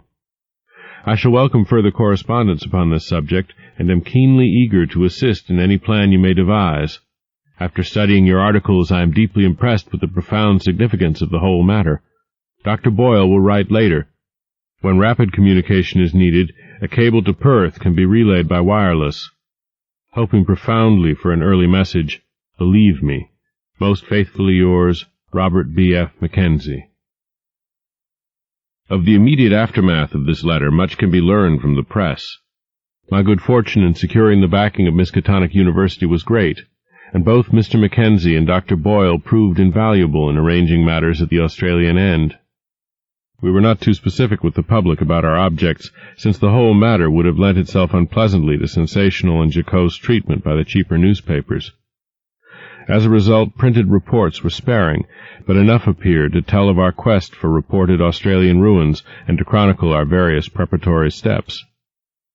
Professor William Dyer of the college's geology department, leader of the Miskatonic Antarctic expedition of 1930 to 1931, Ferdinand C. Ashley of the Department of Ancient History, and Tyler M. Freeborn of the Department of Anthropology, together with my son Wingate, accompanied me. My correspondent Mackenzie came to Arkham early in 1935 and assisted in our final preparations. He proved to be a tremendously competent and affable man of about 50, admirably well-read, and deeply familiar with all the conditions of Australian travel. He had tractors waiting at Pilbara, and we chartered a tramp steamer sufficiently small to get up the river to that point. We were prepared to excavate in the most careful and scientific fashion, sifting every particle of sand and disturbing nothing which might seem to be in or near its original situation. Sailing from Boston aboard the wheezy Lexington on March 28, 1935, we had a leisurely trip across the Atlantic and Mediterranean, through the Suez Canal, down the Red Sea, and across the Indian Ocean to our goal. I need not tell how the sight of the low, sandy West Australian coast depressed me, and how I detested the crude mining town and dreary gold fields where the tractors were given their last loads. Dr. Boyle, who met us, proved to be elderly, pleasant, and intelligent, and his knowledge of psychology led him into many long discussions with my son and me. Discomfort and expectancy were oddly mingled in most of us when at length our party of 18 rattled forth over the arid leagues of sand and rock. On Friday, May 31st, we forded a branch of the De Grey and entered the realm of utter desolation. A certain positive terror grew on me as we advanced to this actual sight of the elder world behind the legends, a terror, of course, abetted by the fact that my disturbing dreams and pseudo-memories still beset me with unabated force. It was on Monday, June 3rd, that we saw the first of the half-buried blocks. I cannot describe the emotions with which I actually touched, in objective reality, a fragment of cyclopean masonry, in every respect like the blocks in the walls of my dream buildings. There was a distinct trace of carving, and my hands trembled as I recognized part of a curvilinear decorative scheme made hellish to me through years of tormenting nightmare and baffling research. A month of digging brought a total of some 1,250 blocks in varying stages of wear and disintegration. Most of these were carven megaliths with curved tops and bottoms. A minority were smaller, flatter, plain-surfaced, and square or octagonally cut, like those of the floors and pavements in my dreams, while a few were singularly massive and curved or slanted in such a manner as to suggest use in vaulting or groining, or as parts of arches or round window casings. The deeper and the farther north and east we dug, the more blocks we found, though we still failed to discover any trace of arrangement among them. Professor Dyer was appalled at the measureless age of the fragments. and Freeborn found traces of symbols which fitted darkly into certain Papuan and Polynesian legends of infinite antiquity. The condition and scattering of the blocks told mutely of vertiginous cycles of time and geologic upheavals of cosmic savagery. We had an aeroplane with us, and my son Wingate would often go up to different heights and scan the sand and rock waste for signs of dim, large-scale outlines, either differences of level or trails of scattered blocks. His results were virtually negative, for whenever he would one day think he had glimpsed some significant trend, he would on his next trip find the impression replaced by another equally insubstantial, a result of the shifting, wind-blown sand. One or two of these ephemeral suggestions, though, affected me queerly and disagreeably. They seemed, after a fashion, to dovetail horribly with something I had dreamed or read, but which I could no longer remember. There was a terrible familiarity about them, which somehow made me look furtively and apprehensively over the abominable, sterile terrain toward the north and northeast. Around the first week in July I developed an unaccountable set of mixed emotions about that general northeasterly region. There was horror and there was curiosity, but more than that there was a persistent and perplexing illusion of memory. I tried all sorts of psychological expedients to get these notions out of my head, but met with no success. Sleeplessness also gained upon me, but I almost welcomed this because of the resultant shortening of my dream periods. I acquired the habit of taking long, lone walks in the desert late at night, usually to the north or northeast, whither the sum of my strange new impulses seemed subtly to pull me. Sometimes on these walks I would stumble over nearly buried fragments of the ancient masonry. Though there were fewer visible blocks here than where we had started, I felt sure that there must be a vast abundance beneath the surface. The ground was less level than at our camp, and the prevailing high winds now and then piled the sand into fantastic temporary hillocks, exposing low traces of the elder stones while it covered other traces. I was queerly anxious to have the excavations extend to this territory, yet at the same time dreaded what might be revealed. Obviously I was getting into a rather bad state, all the worse because I could not account for it. An indication of my poor nervous health can be gained from my response to an odd discovery which I made on one of my nocturnal rambles. It was on the evening of July 11th, when the moon flooded the mysterious hillocks with a curious pallor. Wandering somewhat beyond my usual limits, I came upon a great stone which seemed to differ markedly from any we had yet encountered. It was almost wholly covered, but I stooped and cleared away the sand with my hands, later studying the object carefully and supplementing the moonlight with my electric torch. Unlike the other very large rocks, this one was perfectly square-cut, with no convex or concave surface. It seemed, too, to be of a dark basaltic substance, wholly dissimilar to the granite and sandstone and occasional concrete of the now familiar fragments. Suddenly I rose, turned, and ran for the camp at top speed.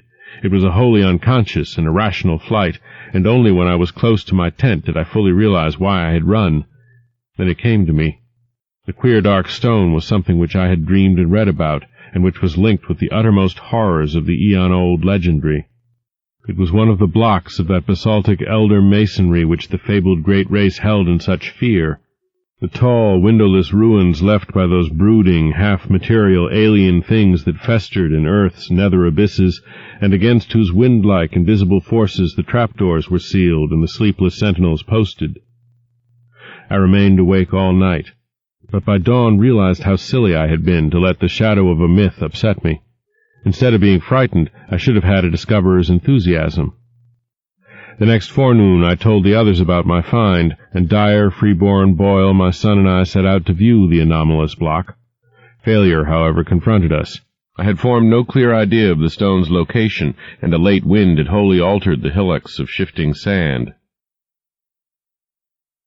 6. I come now to the crucial and most difficult part of my narrative, all the more difficult because I cannot be quite certain of its reality.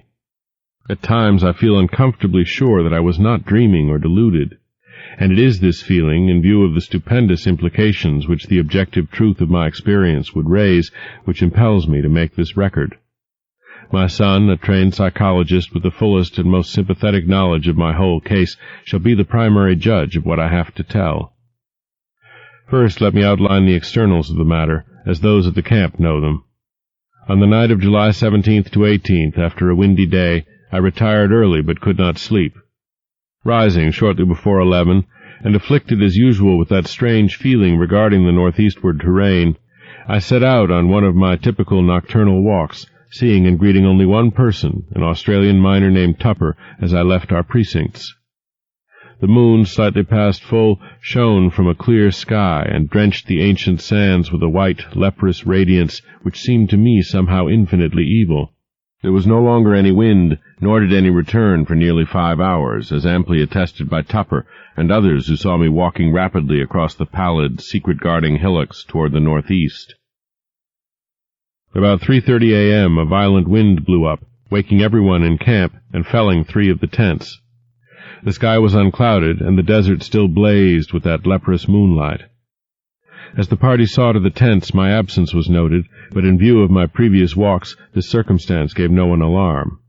And yet as many as 3 men, all Australians, seemed to feel something sinister in the air. Mackenzie explained to Professor Freeborn that this was a fear picked up from blackfellow folklore, the natives having woven a curious fabric of malignant myth about the high winds which at long intervals sweep across the sands under a clear sky. Such winds, it is whispered, blow out of the great stone huts under the ground, where terrible things have happened, and are never felt except near places where the big marked stones are scattered. Close to 4, the gale subsided as suddenly as it had begun, leaving the sandhills in new and unfamiliar shapes. It was just past 5, with the bloated, fungoid moon sinking in the west, when I staggered into camp, hatless, tattered, features scratched and ensanguined, and without my electric torch. Most of the men had returned to bed, but Professor Dyer was smoking a pipe in front of his tent. Seeing my winded and almost frenzied state, he called Dr. Boyle, and the 2 of them got me on my cot and made me comfortable. My son, roused by the stir, soon joined them, and they all tried to force me to lie still and attempt sleep. But there was no sleep for me. My psychological state was very extraordinary, different from anything I had previously suffered. After a time I insisted upon talking, nervously and elaborately explaining my condition. I told them I had become fatigued and had lain down in the sand for a nap. There had, I said, been dreams even more frightful than usual, and when I was awaked by the sudden high wind my overwrought nerves had snapped. I had fled in panic, frequently falling over half-buried stones and thus gaining my tattered and bedraggled aspect. I must have slept long, hence the hours of my absence. Of anything strange either seen or experienced I hinted absolutely nothing, exercising the greatest self-control in that respect. But I spoke of a change of mind regarding the whole work of the expedition, and urged a halt in all digging toward the northeast. My reason was patently weak, for I mentioned a dearth of blocks, a wish not to offend the superstitious miners, a possible shortage of funds from the college, and other things either untrue or irrelevant. Naturally, no one paid the least attention to my new wishes, not even my son, whose concern for my health was obvious. The next day I was up and around the camp, but took no part in the excavations. Seeing that I could not stop the work, I decided to return home as soon as possible for the sake of my nerves, and made my son promise to fly me in the plane to Perth, 1,000 miles to the southwest, as soon as he had surveyed the region I wished let alone. If, I reflected, the thing I had seen was still visible, I might decide to attempt a specific warning, even at the cost of ridicule. It was just conceivable that the miners who knew the local folklore might back me up. Humoring me, my son made the survey that very afternoon, flying over all the terrain my walk could possibly have covered, yet nothing of what I had found remained in sight. It was the case of the anomalous basalt rock all over again. The shifting sand had wiped out every trace. For an instant I half regretted having lost a certain awesome object in my stark fright, but now I know that the loss was merciful. I can still believe my whole experience an illusion, especially if, as I devoutly hope, that hellish abyss is never found. Wingate took me to Perth on July 20th, though declining to abandon the expedition and return home. He stayed with me until the 25th, when the steamer for Liverpool sailed. Now, in the cabin of the Empress, I am pondering long and frantically upon the entire matter, and have decided that my son at least must be informed. It shall rest with him whether to diffuse the matter more widely. In order to meet any eventuality, I have prepared this summary of my background, as already known in a scattered way to others, and will now tell as briefly as possible what seemed to happen during my absence from the camp that hideous night. Nerves on edge and whipped into a kind of perverse eagerness by that inexplicable, dread-mingled mnemonic urge toward the northeast, I plodded on beneath the evil burning moon. Here and there I saw, half shrouded by sand, those primal cyclopean blocks left from nameless and forgotten eons. The incalculable age and brooding horror of this monstrous waste began to oppress me as never before, and I could not keep from thinking of my maddening dreams, of the frightful legends which lay behind them, and of the present fears of natives and miners concerning the desert and its carven stones. And yet I plodded on as if to some eldritch rendezvous, more and more assailed by bewildering fancies, compulsions, and pseudo-memories. I thought of some of the possible contours of the lines of stones as seen by my son from the air, and wondered why they seemed at once so ominous and so familiar. Something was fumbling and rattling at the latch of my recollection, while another unknown force sought to keep the portal barred. The night was windless, and the pallid sand curved upward and downward like frozen waves of the sea. I had no goal, but somehow ploughed along as if with fate-bound assurance. My dreams welled up into the waking world, so that each sand-embedded megalith seemed part of endless rooms and corridors of pre-human masonry, carved and hieroglyphed with symbols that I knew too well from years of custom as a captive mind of the great race. At moments I fancied I saw those omniscient conical horrors moving about at their accustomed tasks, and I feared to look down lest I find myself one with them in aspect. Yet all the while I saw the sand-covered blocks as well as the rooms and corridors, the evil burning moon as well as the lamps of luminous crystal, the endless desert as well as the waving ferns beyond the windows. I was awake and dreaming at the same time. I do not know how long or how far, or indeed in just what direction I had walked when I first spied the heap of blocks bared by the day's wind. It was the largest group in one place that I had seen so far, and so sharply did it impress me that the visions of fabulous eons faded suddenly away. Again there were only the desert and the evil moon and the shards of an unguessed past. I drew close and paused, and cast the added light of my electric torch over the tumbled pile. A hillock had blown away, leaving a low, irregularly round mass of megaliths and smaller fragments some 40 feet across and from 2 to 8 feet high. From the very outset I realized that there was some utterly unprecedented quality about those stones. Not only was the mere number of them quite without parallel, but something in the sand-worn traces of design arrested me as I scanned them under the mingled beams of the moon and my torch. Not that any one differed essentially from the earlier specimens we had found. It was something subtler than that. The impression did not come when I looked at one block alone, but only when I ran my eye over several almost simultaneously. Then at last the truth dawned upon me. The curvilinear patterns on many of these blocks were closely related, parts of one vast decorative conception. For the first time in this eon-shaken waste, I had come upon a mass of masonry in its old position, tumbled and fragmentary, it is true, but nonetheless existing in a very definite sense. Mounting at a low place, I clambered laboriously over the heap, here and there clearing away the sand with my fingers, and constantly striving to interpret varieties of size, shape, and style, and relationships of design. After a while I could vaguely guess at the nature of the bygone structure, and at the designs which had once stretched over the vast surfaces of the primal masonry. The perfect identity of the whole with some of my dream glimpses appalled and unnerved me. This was once a cyclopean corridor, 30 feet tall, paved with octagonal blocks and solidly vaulted overhead. There would have been rooms opening off on the right, and at the farther end one of those strange inclined planes would have wound down to still lower depths. I started violently as these conceptions occurred to me, for there was more in them than the blocks themselves had supplied. How did I know that this level should have been far underground? How did I know that the plane leading upward should have been behind me?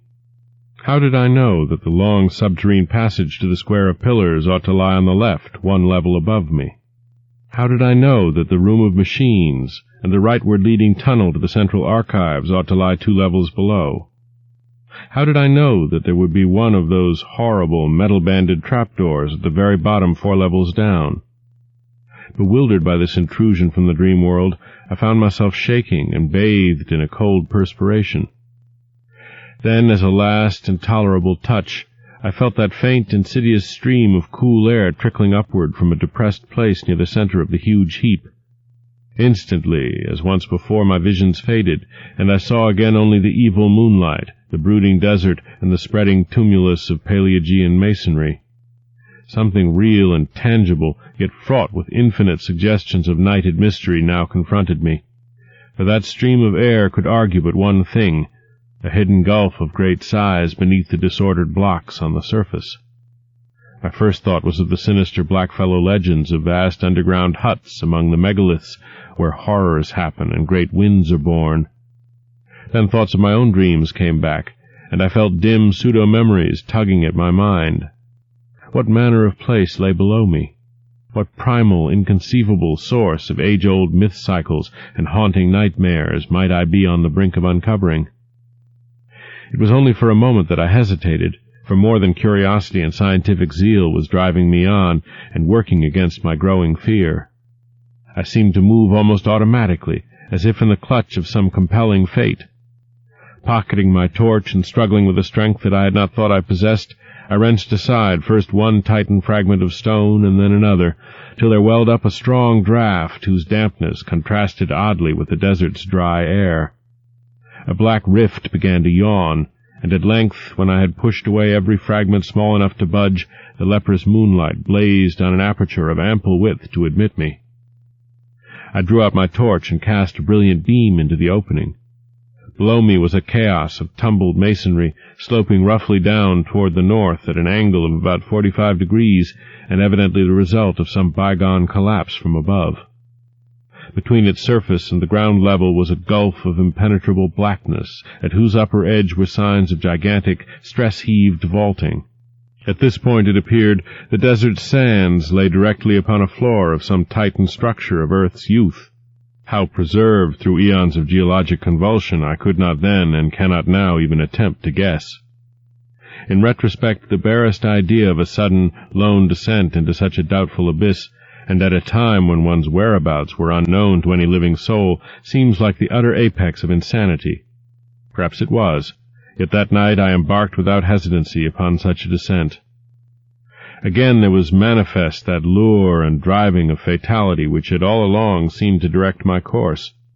With torch flashing intermittently to save the battery, I commenced a mad scramble down the sinister cyclopean incline below the opening, sometimes facing forward as I found good hand and footholds, and at other times turning to face the heap of megaliths as I clung and fumbled more precariously.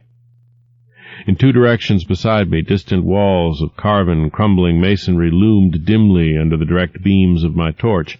Ahead, however, was only unbroken darkness. I kept no track of time during my downward scramble. So seething with baffling hints and images was my mind that all objective matters seemed withdrawn into incalculable distances. Physical sensation was dead, and even fear remained as a wraith-like, inactive gargoyle leering impotently at me. Eventually I reached a level floor strewn with fallen blocks, shapeless fragments of stone, and sand and detritus of every kind. On either side, perhaps 30 feet apart, rose massive walls culminating in huge groinings. That they were carved I could just discern, but the nature of the carvings was beyond my perception. What held me the most was the vaulting overhead. The beam from my torch could not reach the roof, but the lower parts of the monstrous arches stood out distinctly, and so perfect was their identity with what I had seen in countless dreams of the elder world that I trembled actively for the first time. Behind and high above, a faint luminous blur told of the distant moonlit world outside. Some vague shred of caution warned me that I should not let it out of my sight, lest I have no guide for my return. I now advanced toward the wall at my left, where the traces of carving were plainest. The littered floor was nearly as hard to traverse as the downward heap had been, but I managed to pick my difficult way. At one place I heaved aside some blocks and kicked away the detritus to see what the pavement was like, and shuddered at the utter, fateful familiarity of the great octagonal stones whose buckled surface still held roughly together. Reaching a convenient distance from the wall, I cast the searchlight slowly and carefully over its worn remnants of carving. Some bygone influx of water seemed to have acted on the sandstone surface, while there were curious incrustations which I could not explain. In places the masonry was very loose and distorted, and I wondered how many eons more this primal hidden edifice could keep its remaining traces of form amidst earth's heavings.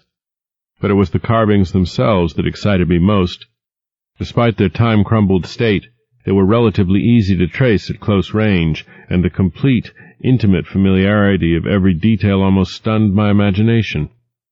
That the major attributes of this hoary masonry should be familiar was not beyond normal credibility.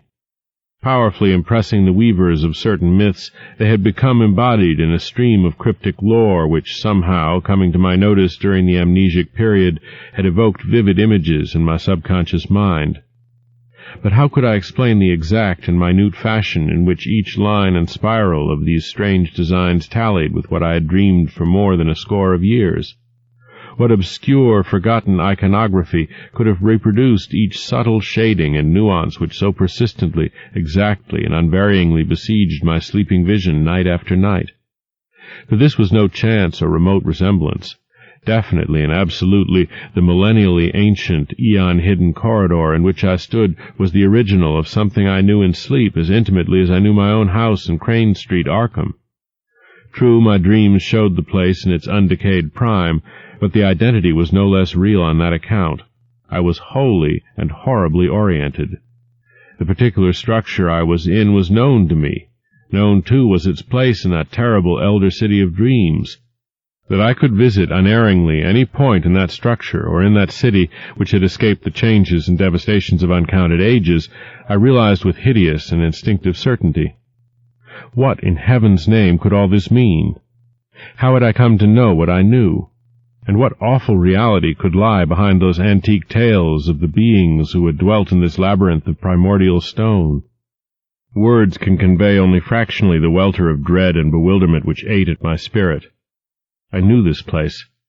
I knew what lay before me, and what had lain overhead before the myriad towering stories had fallen to dust and debris in the desert. No need now, I thought with a shudder, to keep that faint blur of moonlight in view. I was torn betwixt a longing to flee and a feverish mixture of burning curiosity and driving fatality. What had happened to this monstrous megalopolis of old in the millions of years since the time of my dreams? Of the subterranean mazes which had underlain the city and linked all the Titan towers, how much had still survived the writhings of earth's crust? Had I come upon a whole buried world of unholy archaism? Could I still find the house of the writing master, and the towers where Sga, the captive mind from the star-headed vegetable carnivores of Antarctica, had chiseled certain pictures on the blank spaces of the walls? Would the passage at the second level down to the hall of the alien minds be still unchoked and traversable? In that hall the captive mind of an incredible entity, a half-plastic denizen of the hollow interior of an unknown trans-Plutonian planet 18 million years in the future, had kept a certain thing which it had modeled from clay. I shut my eyes and put my hand to my head in a vain, pitiful effort to drive these insane dream fragments from my consciousness. Then for the first time I felt acutely the coolness, motion, and dampness of the surrounding air.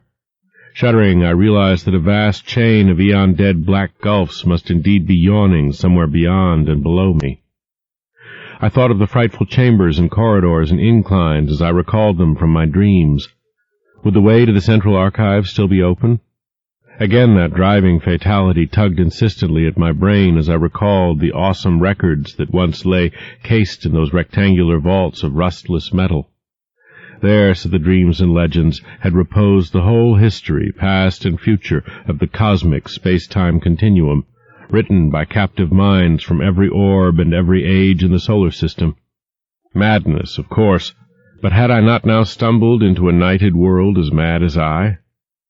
I thought of the locked metal shelves and of the curious knob-twistings needed to open each one. My own came vividly into my consciousness.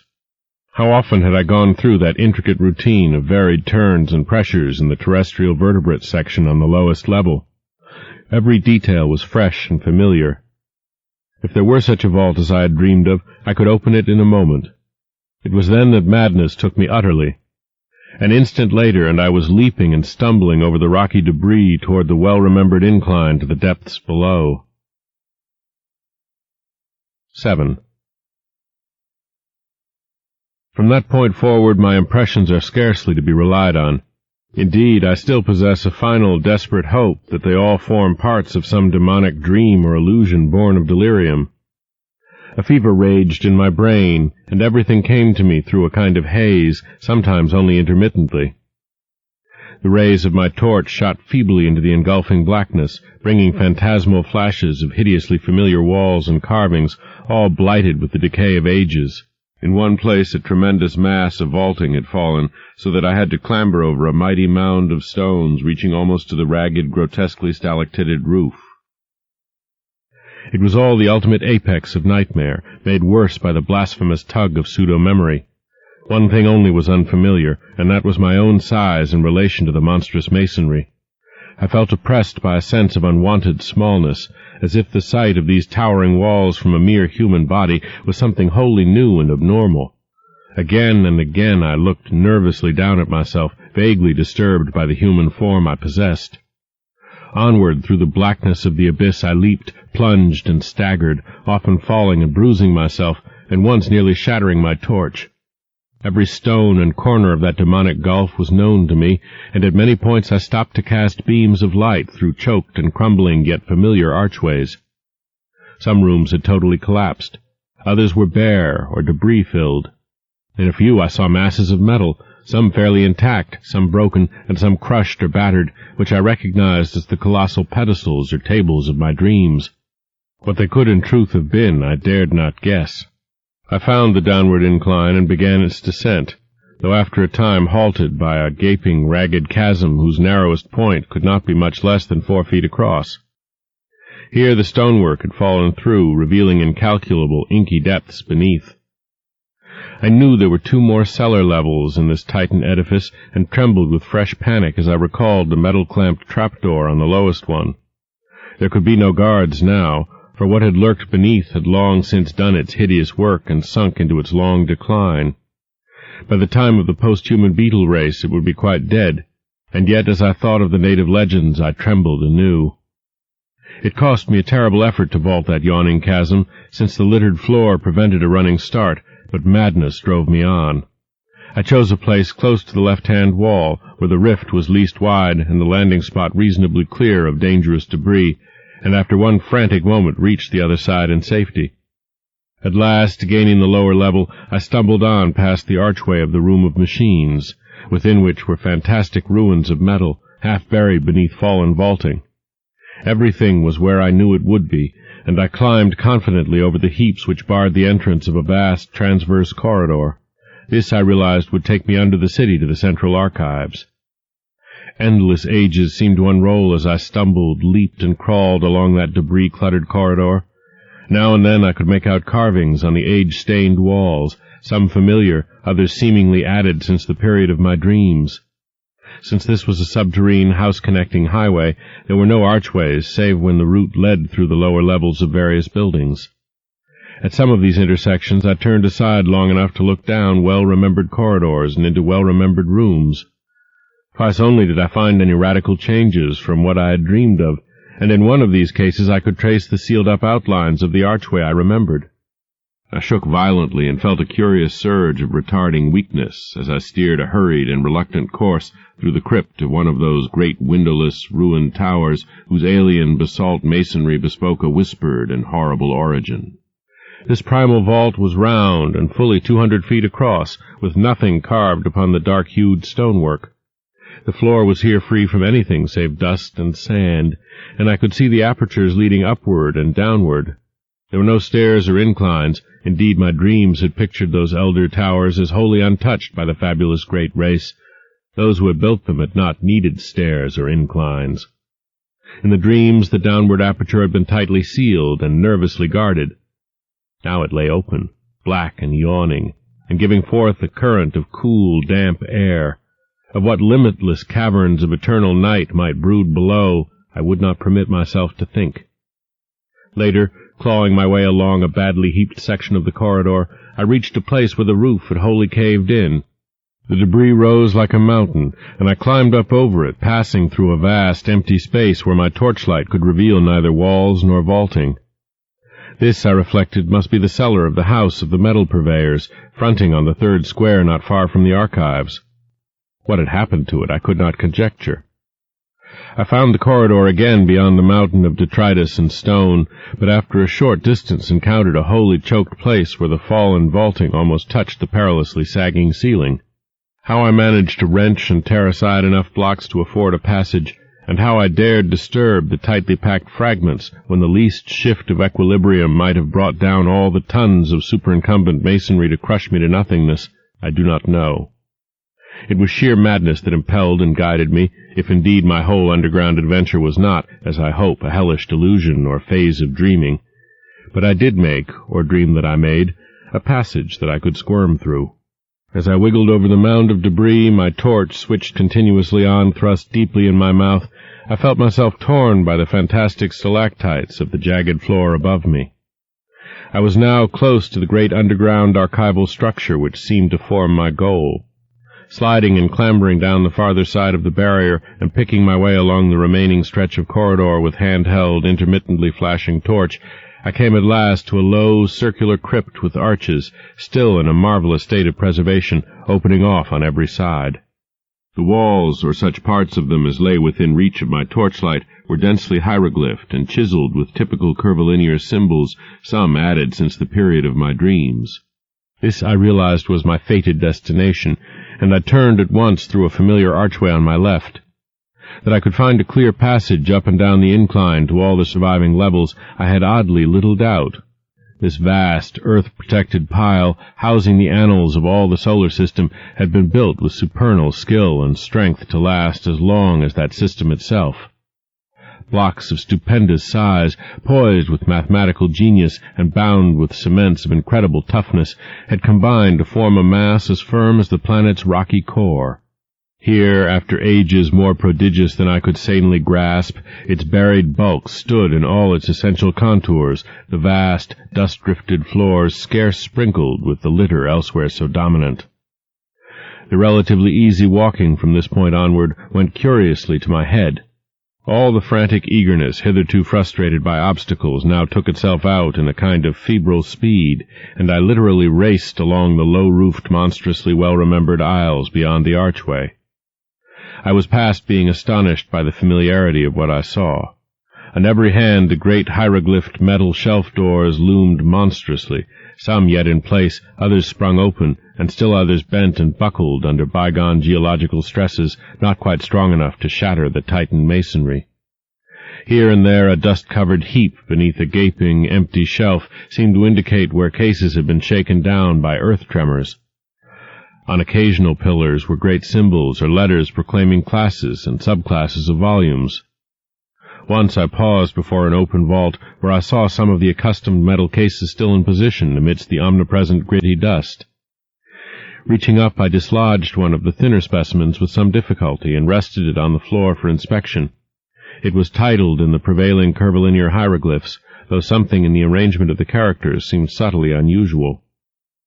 The odd mechanism of the hooked fastener was perfectly well known to me, and I snapped up the still rustless and workable lid and drew out the book within.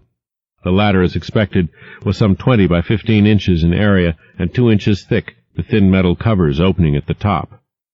Its tough cellulose pages seemed unaffected by the myriad cycles of time they had lived through, and I studied the queerly pigmented, brush-drawn letters of the text, symbols unlike either the usual curved hieroglyphs or any alphabet known to human scholarship, with a haunting, half-aroused memory. It came to me that this was the language used by a captive mind I had known slightly in my dreams, a mind from a large asteroid on which had survived much of the archaic life and lore of the primal planet whereof it formed a fragment. At the same time I recalled that this level of the archives was devoted to volumes dealing with the non-terrestrial planets. As I ceased poring over this incredible document, I saw that the light of my torch was beginning to fail, hence quickly inserted the extra battery I always had with me. Then, armed with the stronger radiance, I resumed my feverish racing through unending tangles of aisles and corridors, recognizing now and then some familiar shelf, and vaguely annoyed by the acoustic conditions which made my footfalls echo incongruously in these catacombs. The very prints of my shoes behind me in the millennially untrodden dust made me shudder. Never before, if my mad dreams held anything of truth, had human feet pressed upon those immemorial pavements.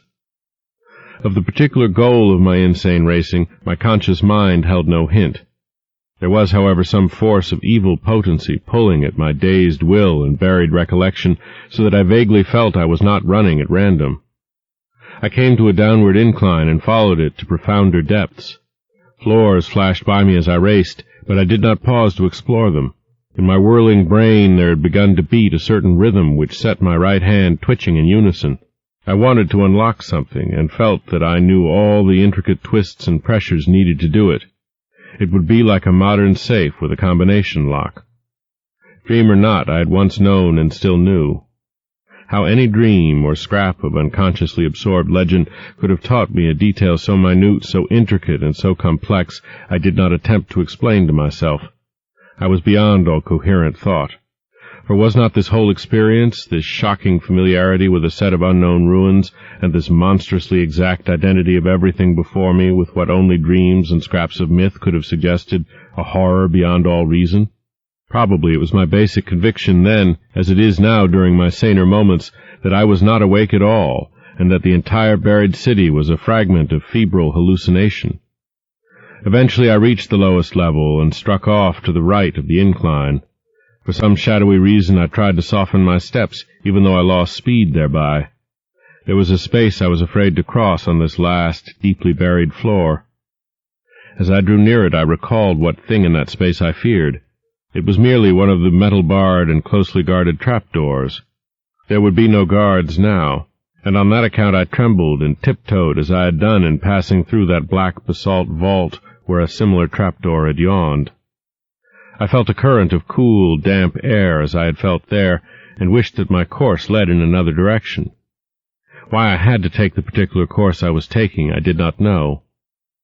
When I came to the space, I saw that the trapdoor yawned widely open. Ahead, the shelves began again, and I glimpsed on the floor before one of them a heap very thinly covered with dust where a number of cases had recently fallen. At the same moment a fresh wave of panic clutched me, though for some time I could not discover why. Heaps of fallen cases were not uncommon, for all through the eons this lightless labyrinth had been racked by the heavings of earth and had echoed at intervals of the deafening clatter of toppling objects. It was only when I was nearly across the space that I realized why I shook so violently. Not the heap, but something about the dust of the level floor was troubling me. In the light of my torch, it seemed as if that dust were not as even as it ought to be. There were places where it looked thinner, as if it had been disturbed not many months before. I could not be sure, for even the apparently thinner places were dusty enough, yet a certain suspicion of regularity in the fancied unevenness was highly disquieting. When I brought the torchlight close to one of the queer places, I did not like what I saw, for the illusion of regularity became very great. It was as if there were regular lines of composite impressions that went in threes, each slightly over a foot square, and consisting of 5 nearly circular 3-inch prints, one in advance of the other 4. These possible lines of foot-square impressions appeared to lead in 2 directions, as if something had gone somewhere and returned. They were, of course, very faint, and may have been illusions or accidents, but there was an element of dim, fumbling terror about the way I thought they ran. For at one end of them was the heap of cases which must have clattered down not long before, while at the other end was the ominous trapdoor with the cool, damp wind yawning unguarded down to abysses past imagination. 8. That my strange sense of compulsion was deep and overwhelming is shown by its conquest of my fear. No rational motive could have drawn me on after that hideous suspicion of Prince and the creeping dream memories it excited. Yet my right hand, even as it shook with fright, still twitched rhythmically in its eagerness to turn a lock it hoped to find. Before I knew it, I was past the heap of lately fallen cases and running on tiptoe through aisles of utterly unbroken dust toward a point which I seemed to know morbidly, horribly well. My mind was asking itself questions whose origin and relevancy I was only beginning to guess. Would the shelf be reachable by a human body? Could my human hand master all the eon-remembered motions of the lock? Would the lock be undamaged and workable?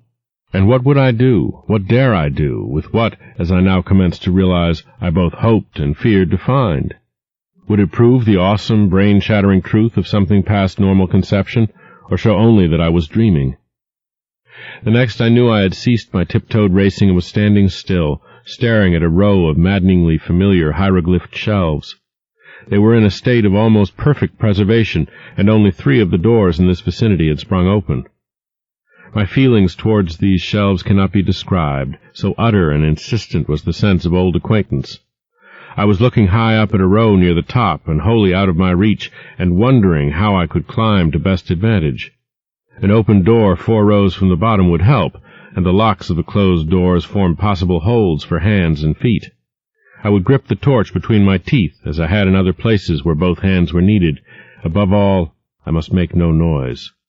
How to get down what I wished to remove would be difficult, but I could probably hook its movable fastener in my coat collar and carry it like a knapsack.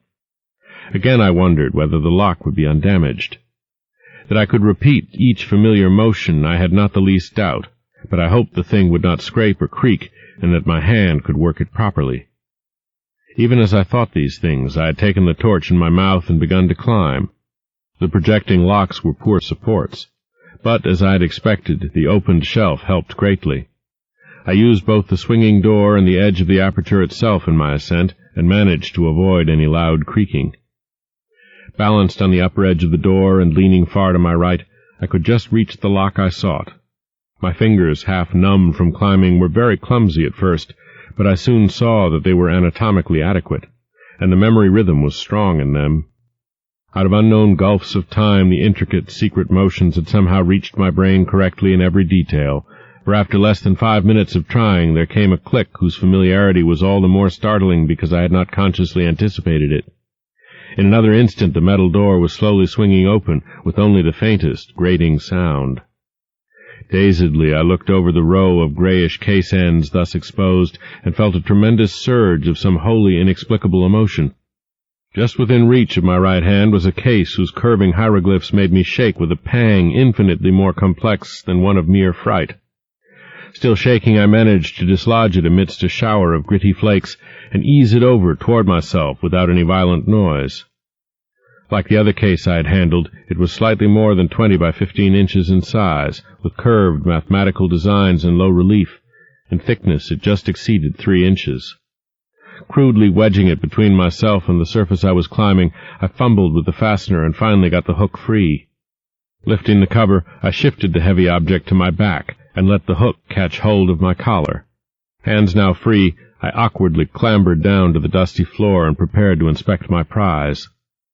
Kneeling in the gritty dust, I swung the case around and rested it in front of me. My hand shook, and I dreaded to draw out the book within almost as much as I longed, and felt compelled to do so. It had very gradually become clear to me what I ought to find, and this realization nearly paralyzed my faculties. If the thing were there, and if I were not dreaming, the implications would be quite beyond the power of the human spirit to bear. What tormented me most was my momentary inability to feel that my surroundings were a dream.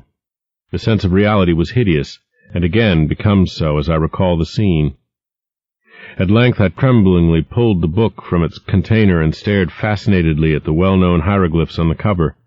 It seemed to be in prime condition, and the curvilinear letters of the title held me in almost as hypnotized a state as if I could read them. Indeed, I cannot swear that I did not actually read them in some transient and terrible access of abnormal memory. I do not know how long it was before I dared to lift that thin metal cover. I temporized and made excuses to myself. I took the torch from my mouth and shut it off to save the battery. Then in the dark I collected my courage, finally lifting the cover without turning on the light. Last of all, I did indeed flash the torch onto the exposed page, steeling myself in advance to suppress any sound, no matter what I should find. I looked for an instant, then collapsed. Clenching my teeth, however, I kept silent. I sank wholly to the floor and put a hand to my forehead amidst the engulfing blackness. What I dreaded and expected was there.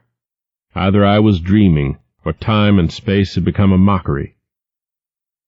I must be dreaming, but I would test the horror by carrying this thing back and showing it to my son, if it were indeed a reality. My head swam frightfully, even though there were no visible objects in the unbroken gloom to swirl about me. Ideas and images of the starkest terror, excited by vistas which my glimpse had opened up, began to throng in upon me and cloud my senses. I thought of those possible prints in the dust and trembled at the sound of my own breathing as I did so. Once again I flashed on the light and looked at the page as a serpent's victim may look at his destroyer's eyes and fangs. Then with clumsy fingers in the dark I closed the book, put it in its container, and snapped the lid and the curious hooked fastener. This was what I must carry back to the outer world if it truly existed, if the whole abyss truly existed, if I and the world itself truly existed. Just when I tottered to my feet and commenced my return, I cannot be certain. It comes to me oddly, as a measure of my sense of separation from the normal world, that I did not even once look at my watch during those hideous hours underground. Torch in hand and with the ominous case under one arm, I eventually found myself tiptoeing in a kind of silent panic past the draught-giving abyss and those lurking suggestions of prints. I lessened my precautions as I climbed up the endless inclines, but could not shake off a shadow of apprehension which I had not felt on the downward journey. I dreaded having to repass through the black basalt crypt that was older than the city itself, where cold draughts welled up from unguarded depths. I thought of that which the great race had feared, and of what might still be lurking, be it ever so weak and dying, down there. I thought of those 5 circle prints, and of what my dreams had told me of such prints, and of strange winds and whistling noises associated with them, and I thought of the tales of the modern blackfellows, wherein the horror of great winds and nameless subterrane ruins was dwelt upon. I knew from a carven wall symbol the right floor to enter, and came at last, after passing that other book I had examined, to the great circular space with the branching archways. On my right, and at once recognizable, was the arch through which I had arrived. This I now entered, conscious that the rest of my course would be harder because of the tumbled state of the masonry outside the archive building. My new metal-cased burden weighed upon me, and I found it harder and harder to be quiet as I stumbled among debris and fragments of every sort. Then I came to the ceiling-high mound of debris through which I had wrenched a scanty passage. My dread at wriggling through again was infinite, for my first passage had made some noise, and I now, after seeing those possible prints, dreaded sound above all things. The case, too, doubled the problem of traversing the narrow crevice. But I clambered up the barrier as best I could, and pushed the case through the aperture ahead of me. Then, torch in mouth, I scrambled through myself, my back torn as before by stalactites. As I tried to grasp the case again, it fell some distance ahead of me down the slope of the debris, making a disturbing clatter and arousing echoes which sent me into a cold perspiration. I lunged for it at once, and regained it without further noise, but a moment afterward the slipping of blocks under my feet raised a sudden and unprecedented din. The din was my undoing, for falsely or not, I thought I heard it answered in a terrible way from spaces far behind me. I thought I heard a shrill, whistling sound like nothing else on earth, and beyond any adequate verbal description. If so, what followed has a grim irony, since, save for the panic of this thing, the second thing might never have happened. As it was, my frenzy was absolute and unrelieved. Taking my torch in my hand and clutching feebly at the case, I leaped and bounded wildly ahead with no idea in my brain beyond a mad desire to race out of these nightmare ruins to the waking world of desert and moonlight which lay so far above. I hardly knew it when I reached the mountain of debris which towered into the vast blackness beyond the caved-in roof, and bruised and cut myself repeatedly in scrambling up its steep slope of jagged blocks and fragments. Then came the great disaster. Just as I blindly crossed the summit, unprepared for the sudden dip ahead, my feet slipped utterly, and I found myself involved in a mangling avalanche of sliding masonry, whose cannon-loud uproar split the black cavern air in a deafening series of earth-shaking reverberations. I have no recollection of emerging from this chaos, but a momentary fragment of consciousness shows me as plunging and tripping and scrambling along the corridor amidst the clangor, case and torch still with me. Then, just as I approached that primal basalt crypt I had so dreaded, utter madness came. For as the echoes of the avalanche died down, there became audible a repetition of that frightful alien whistling I thought I had heard before, This time there was no doubt about it, and what was worse, it came from a point not behind, but ahead of me. Probably I shrieked aloud then. I have a dim picture of myself as flying through the hellish basalt vault of the elder things and hearing that damnable alien sound piping up from the open, unguarded door of limitless nether blacknesses. There was a wind, too, not merely a cool, damp draught, but a violent, purposeful blast, belching savagely and frigidly from that abominable gulf whence the obscene whistling came. There are memories of leaping and lurching over obstacles of every sort, with that torrent of wind and shrieking sound growing moment by moment, and seeming to curl and twist purposefully around me as it struck out wickedly from the spaces behind and beneath. Though in my rear, that wind had the odd effect of hindering instead of aiding my progress, as if it acted like a noose or lasso thrown around me. Heedless of the noise I made, I clattered over a great barrier of blocks and was again in the structure that led to the surface. I recall glimpsing the archway to the room of machines and almost crying out as I saw the incline leading down to where one of those blasphemous trapdoors must be yawning 2 levels below. But instead of crying out, I muttered over and over to myself that this was all a dream from which I must soon awake. Perhaps I was in camp. Perhaps I was at home in Arkham. As these hopes bolstered up my sanity, I began to mount the incline to the higher level. I knew, of course, that I had the 4-foot cleft to recross, yet was too racked by other fears to realize the full horror until I came almost upon it. On my descent, the leap across had been easy, but could I clear the gap as readily when going uphill, and hampered by fright, exhaustion, the weight of the metal case, and the anomalous backward tug of that demon wind? I thought of these things at the last moment, and thought also of the nameless entities which might be lurking in the black abysses below the chasm. My wavering torch was growing feeble, but I could tell by some obscure memory when I neared the cleft. The chill blasts of wind and the nauseous whistling shrieks behind me were for the moment like a merciful opiate, dulling my imagination to the horror of the yawning gulf ahead. And then I became aware of the added blasts and whistling in front of me, tides of abomination surging up through the cleft itself from depths unimagined and unimaginable. Now, indeed, the essence of pure nightmare was upon me. Sanity departed, and ignoring everything except the animal impulse of flight, I merely struggled and plunged upward over the incline's debris as if no gulf had existed. Then I saw the chasm's edge, leaped frenziedly with every ounce of strength I possessed, and was instantly engulfed in a pandemoniac vortex of loathsome sound and utter, materially tangible blackness. This is the end of my experience, so far as I can recall. Any further impressions belong wholly to the domain of phantasmagoric delirium. Dream, madness, and memory merged wildly together in a series of fantastic, fragmentary delusions which can have no relation to anything real. There was a hideous fall through incalculable leagues of viscous, sentient darkness, and a babble of noises utterly alien to all that we know of the earth and its organic life.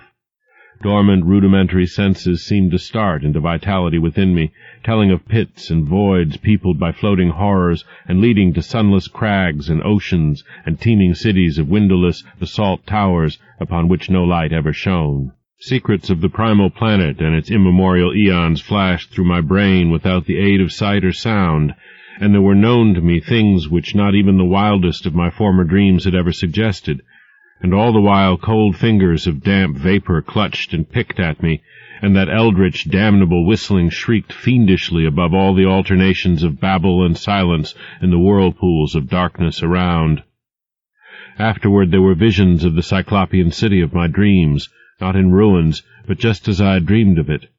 I was in my conical, non-human body again, and mingled with crowds of the great race and the captive minds who carried books up and down the lofty corridors and vast inclines.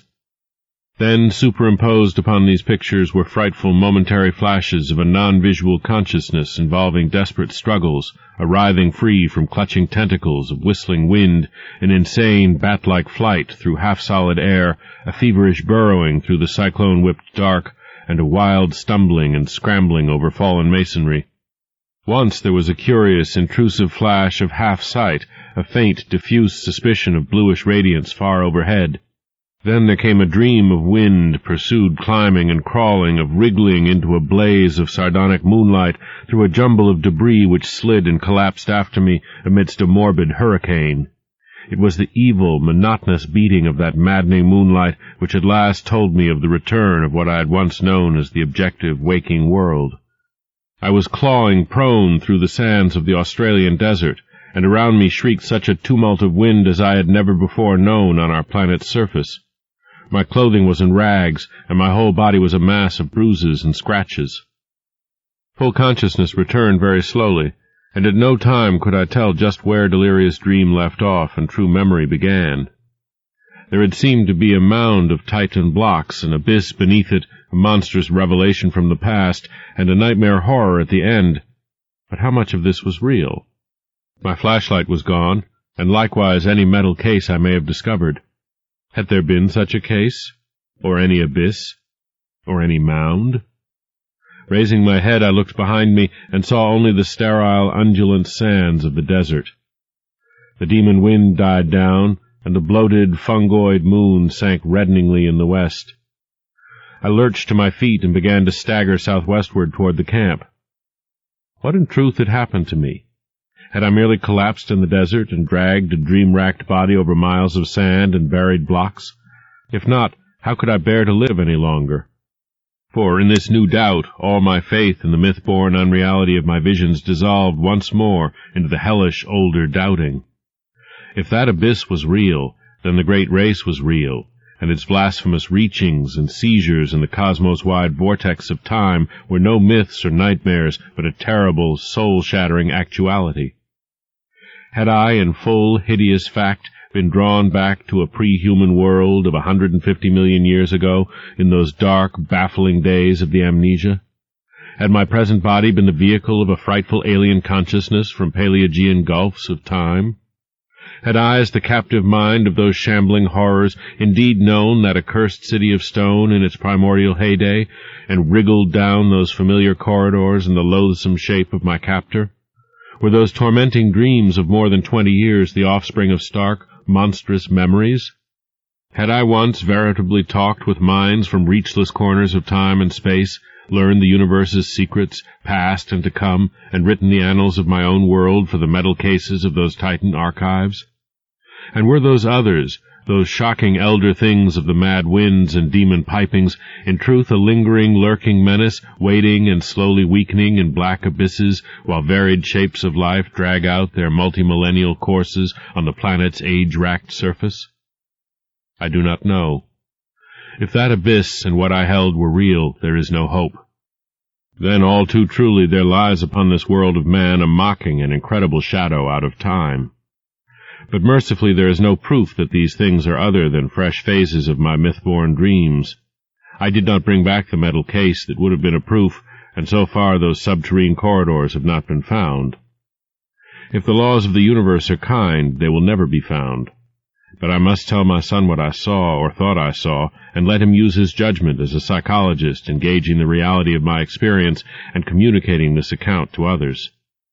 I have said that the awful truth behind my tortured years of dreaming hinges absolutely upon the actuality of what I thought I saw in those cyclopean buried ruins. It has been hard for me, literally, to set down that crucial revelation, though no reader can have failed to guess it.